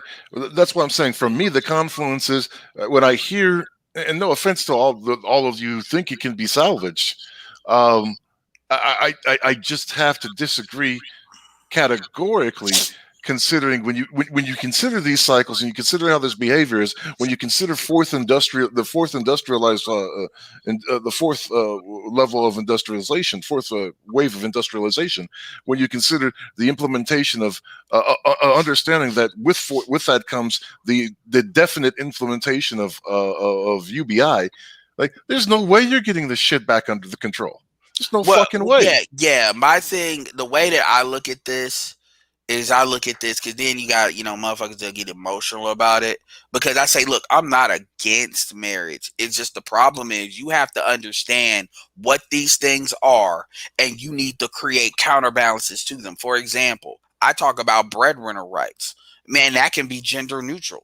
So women is making a lot of money. Y'all want to buy a dude. Y'all ain't got to worry about the dude getting your money if somebody wants to try that. But it's really for the guys, to where the kinetic consequences of these divorces. I mean, really, they should have marriage contracts, to be honest with you. But and okay, but default joint end. custody, default joint custody is 40 years late. That too, and really, in real talk, there should be. I'm gonna keep, like, honestly, man. But it's not going to happen because the burden of women and children's maintenance falls upon men. It's how it fucking works. And so if they're not going to get it, if they're not going to get it directly from the man, they're going to get it indirectly through his taxes. Well, the reality is the state only has so much money. The state has no money. Yeah, so that can only the state has no money. The state steals money. Yeah, what you get what I'm saying. The point is that there's limits to that, and you already see it with them, and that's UBI will counter that, and UBI ain't gonna be all this money that people think it's going to be. It's gonna force people to really have to act a certain type of way, because that's not gonna be no money. It's gonna be like worse than Social Security, in my opinion, because it's being spread out more. But the point is, they like perfect example, you're already seeing the intermixing a little bit, where at the end of the day, white women are on it a lot more than black women are, and they're going to be encouraged, like, okay, when it comes to the race thing, you can't get a good white man, you need to look elsewhere. This is why Biden was talking about y'all might want to look at the people of color type of situation, because they're going to be the majority. So this idea of black women having this magical thing, mascara, that's going to be funded by completely the state, that's not going to work, because that money still has to be redirected to other women, and other women understand the default to their men. So there's limits to where you just gonna be out there doing that as far as quality of life. like, you know, they're not going to give black women more than what they're giving white women. And that's kind of why I understand that there's limits to what they're going to do with the state. Now they may come up with more tricks as far as if you like live with a woman and there's a kid there, they try to find ways to yoke you in. But all that's going to do is force black men to further distance themselves. Like other than abortion, the most effective way of black male population control or black population control has been black men not having children. And that's mainly because of the draconian things of child support, even though black men pay the most. And the women don't understand that because they're not going to. They think in terms of nesting, not leadership. But even the pro-black folks are not thinking about this. And by the way, those men are primed for other women to pick off if they get the need or the desperation too. Because understand, getting money from a man is going to be getting the money and non-tangible resources for the man is going to be a better situation than getting it from the state. And a lot of these women, because black men are so egalitarian, they're not really losing their culture. Chances are their culture is going to win out off of African American culture in the long term. But it's something the research talks about because they have a more solidified family. And a lot of black men, it is what it is. I mean, we know, how much we know what it is. And for the black men that want to stay, well, the difference between like the last generation, today's generation, we'll call it like pre-2005, is that today's generation, they don't know how to let a man be on cruise control. That even if the man is doing what they want to do, they find a way to fucking throw a wrench in it because they got to. Yeah, that's the new women. They can't help but do that. Versus the older women, they knew how to let a dude be on cruise control. I got this ship going the route I want to go with it. Let me throw something in there every once in a while, and we're good. These new women, they can't do that. They need to know They need let me coast for 25 years and then I'll bail. That's what that's what the older women were willing to do. Or you die. Or die, right? Like I'm gonna ride it out till you die, or I'm gonna bail it after about 25. The new women can't do that. They can't last 5. And PK's putting in the chat that the numbers are even more dire. Yeah, they are. That a 20-year marriage, when you factor out the boomers, the 20-year marriage is a 1 in 10 chance, or less. Well, I mean, at the end of the point is, no, absolutely. You're absolutely right. And we don't even go into those numbers because we don't need to, because people still get emotional about it. I'm just saying, would you buy a computer would you buy a computer that 9 out of 10 times failed to turn on? A cell phone. Would you buy a keyboard that 9 out of 10 keystrokes were going to put in the wrong character? Well, what a lot of black men are doing is they're just a lot of black men are doing, they're getting into cohabitating relationships if they must raise kids. But I know plenty of black men are successful. They wouldn't say they're doing what Don Cheadle's doing, but they're like, what's the point? What's really the point of you getting married if I'm here? Like straight up, and the women don't even know to ask. It's like, if he's doing everything he needs to be doing, then are you really gonna break it up for that? But those would be the main dudes trying to tell us about what other black men need to do, though. But we're like, you're not dumb because you're not taking that next step. Because you know what time it is, and again. But then the counter argument the counter argument leveled at the women is, why would you have kids with a man who's unwilling to marry you? Well, generally, there's a difference between. You mean other than what they're already doing now? I mean, yeah, no, I exactly that. But that's that's the counter argument that's leveled to the women when they have consented to the arrangement that Edward Anderson was just referencing, right? That then the counter argument presented to them is, right, why would you give children to a man who's unwilling to wed you? Because generally that I'm a husband and everything but name only, those are generally not the situations that they're coming out of. They're not. Those are not like these cohabitating relationships I'm talking about. Like, because look at how they describe them. They'll describe them as toxic, as this, as that. So they end up with the same conclusion irregardless. That's why when women think about it, you look like, what's the difference between a woman leaving a relationship and a woman being 80% activating divorces? There really is no difference. You can say, oh, well, she got married, so she got married. Okay, that's just means she accepted. Yes, she could have been smarter than the average bear and accepted the bag, quote unquote, the paperwork in the bag. But she still had the same mentality. Now, personally, I give women a little bit more rope because at least they secured the commitment. But make no mistake, I don't give them so much rope, especially if they activated the divorce and shit like that. Well, but that's again, that's like accepting the argument for those who are married, saying, "Well, my marriage is working." Yep, today.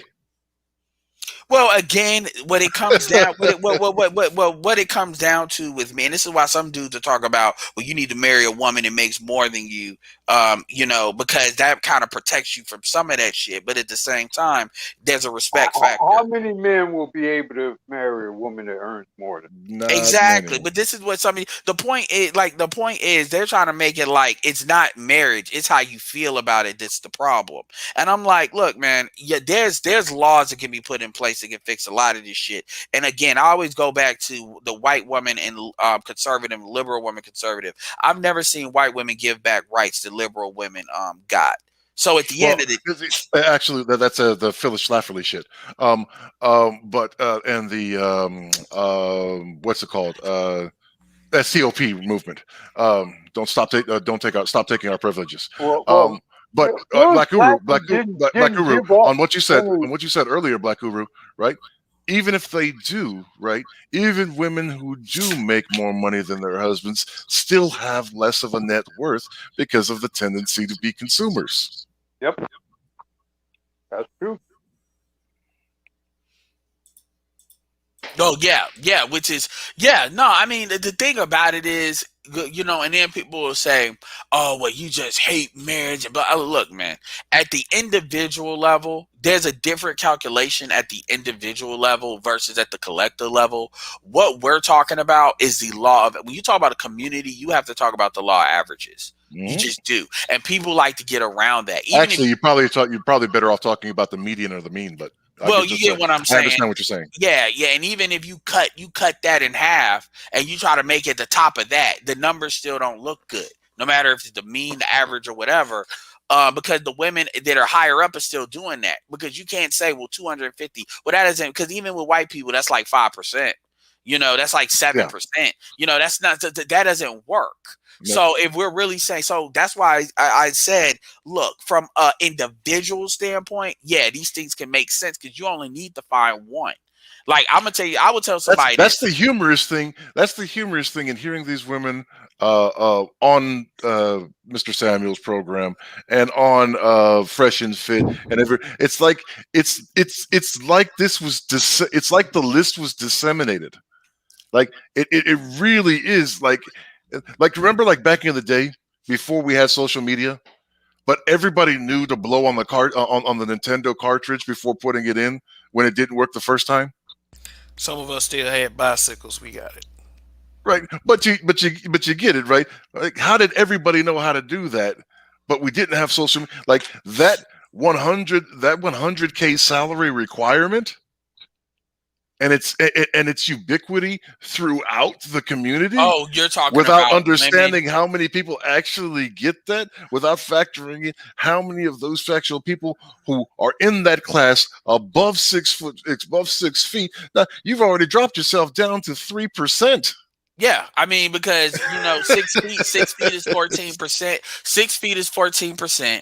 Then you got, and then as far as the economic situation, sexual orientation matters because black men are LGBT. Here's why it matters more than it normally does. Black men are LGBT typically make the same as white men in corporate America. So they're going to be a little bit more represented than they normally would amongst the other people in the spread.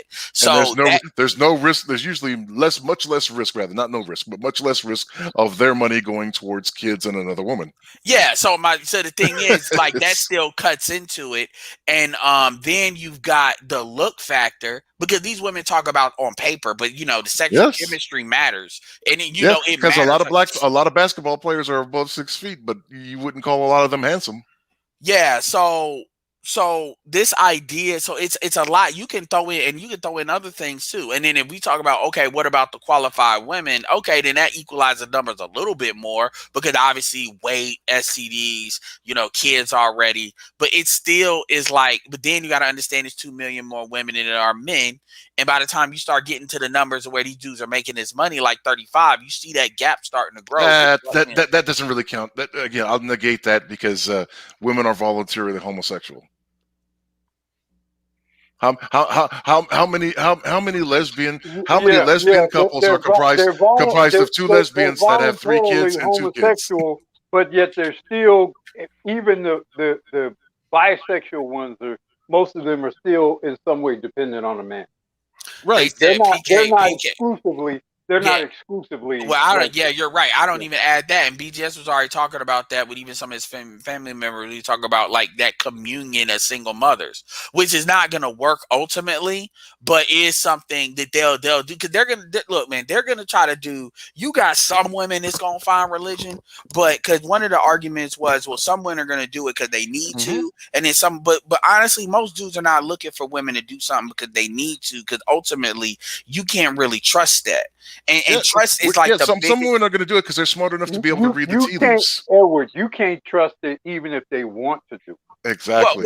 Well, then because that can change so easily. Yeah, based on circumstances. And trust, and that's another thing too. When people try to talk about, well, Judge Zilla and me, well, y'all are being too logical, y'all overthinking it. Here's the problem: you could defeat our arguments with one question.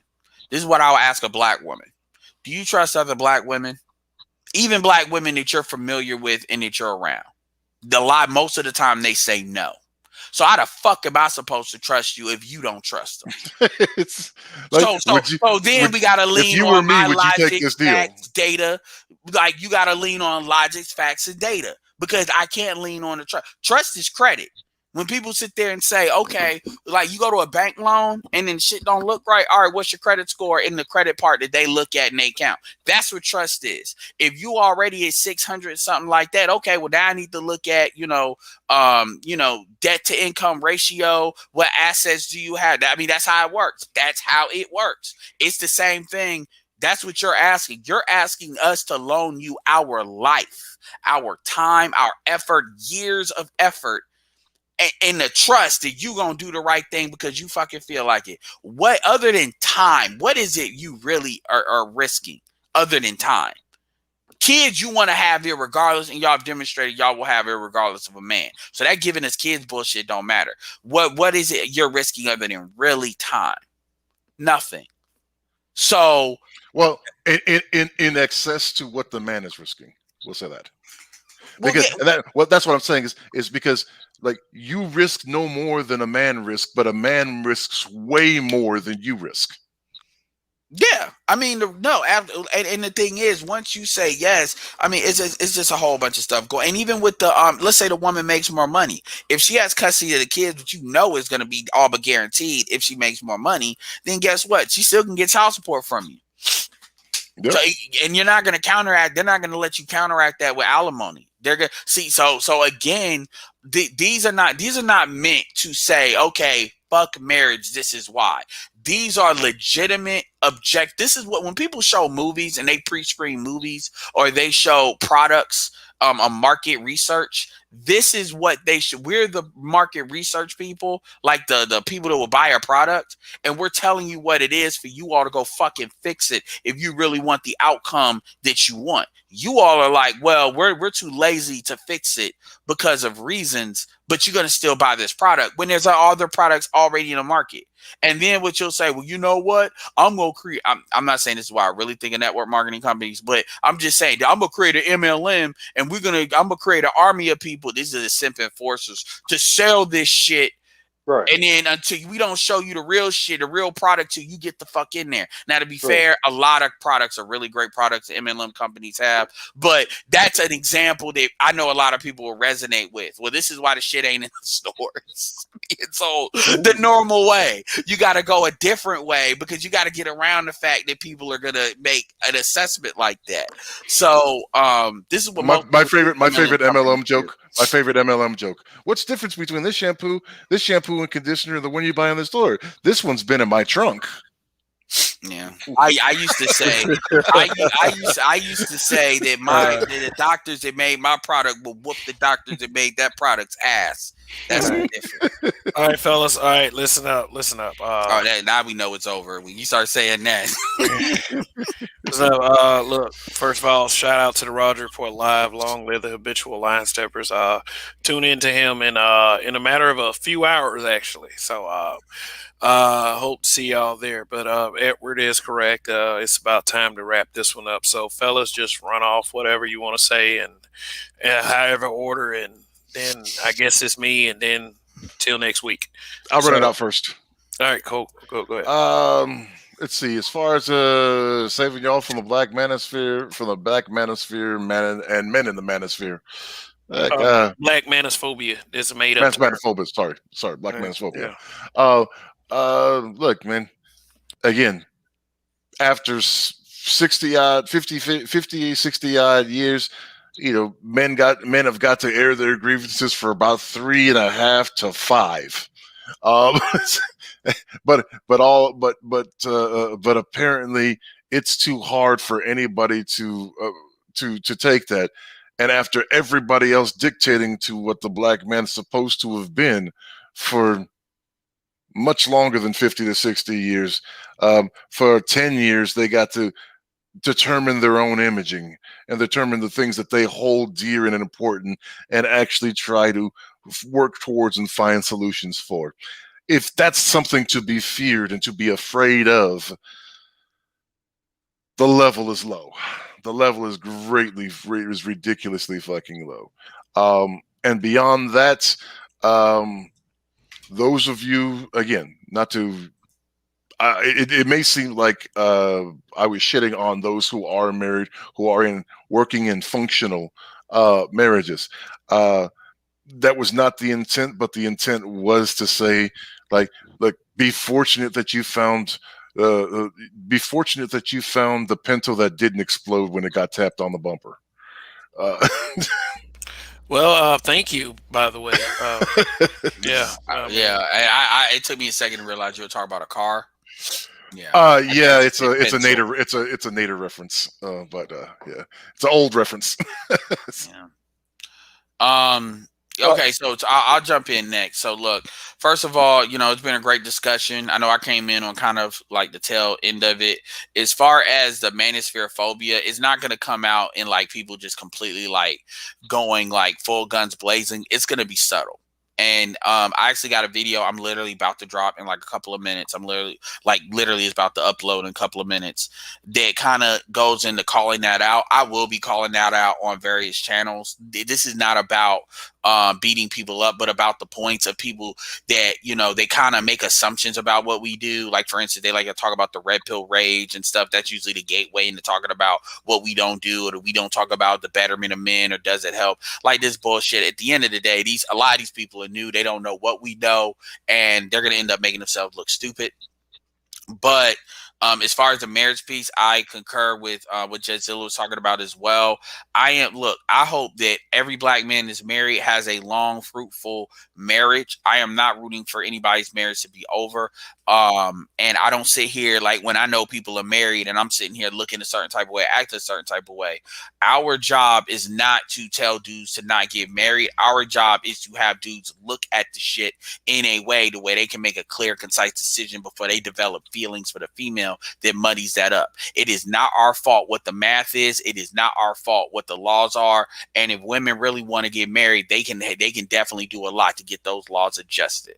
And that's what I would leave somebody to ask. If women want to get married so bad, why aren't they creating an environment from a you got a whole party is supposed to be pro-family, right? Why aren't they creating an environment from a legal standpoint to remove the excuses that men have? Also, keep in mind that black men are proposing to black women, and a lot of black women in particular are saying no. So it's not like men are not offering.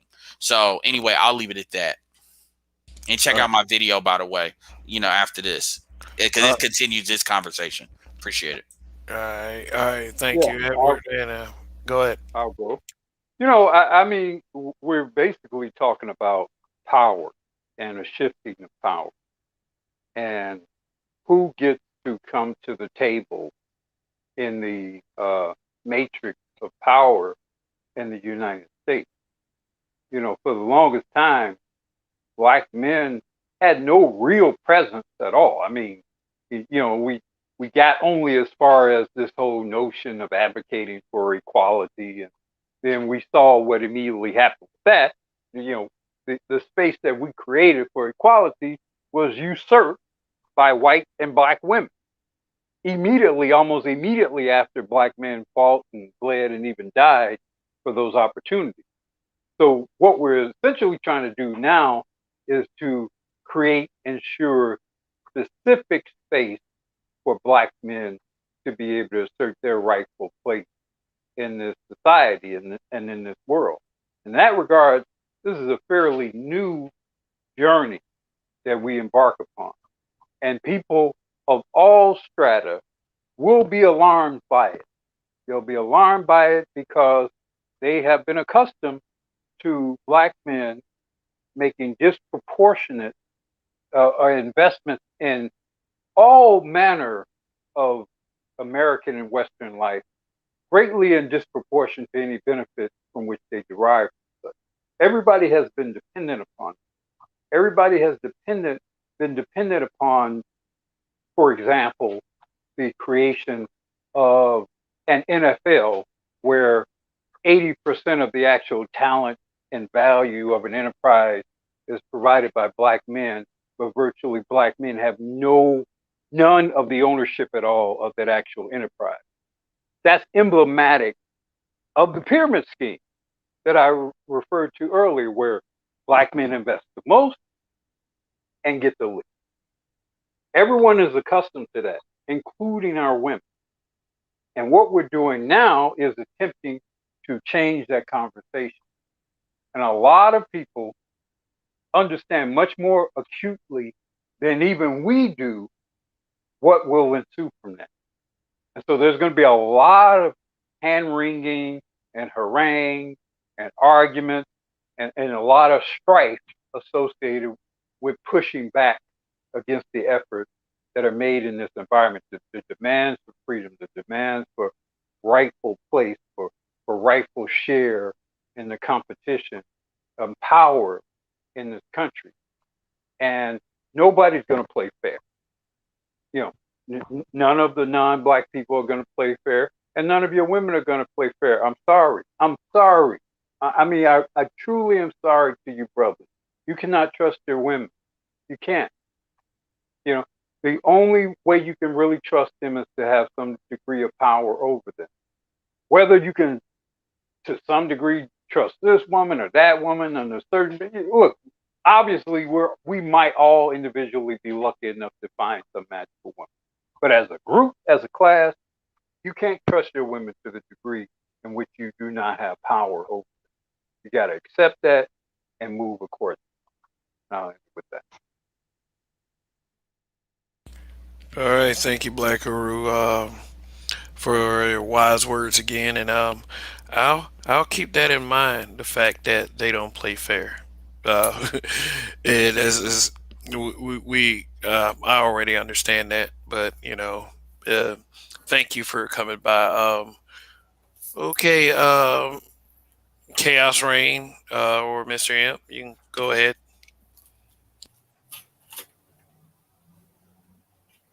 Mr. N. Mr. Imp, are you still there? He must have fell asleep or something. But go ahead, Chaos Rain. Long live the habitual line steppers. There's going to phobia is a good thing. It's a natural thing. And the problem with the phobia in the 21st century with the average Negro is they don't know how to deal with it properly.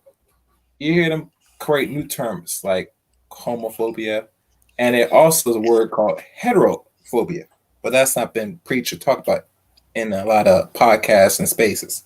At the end of the day, it is a good thing. It's how you deal with the phobias, because phobias will control you if you're not careful.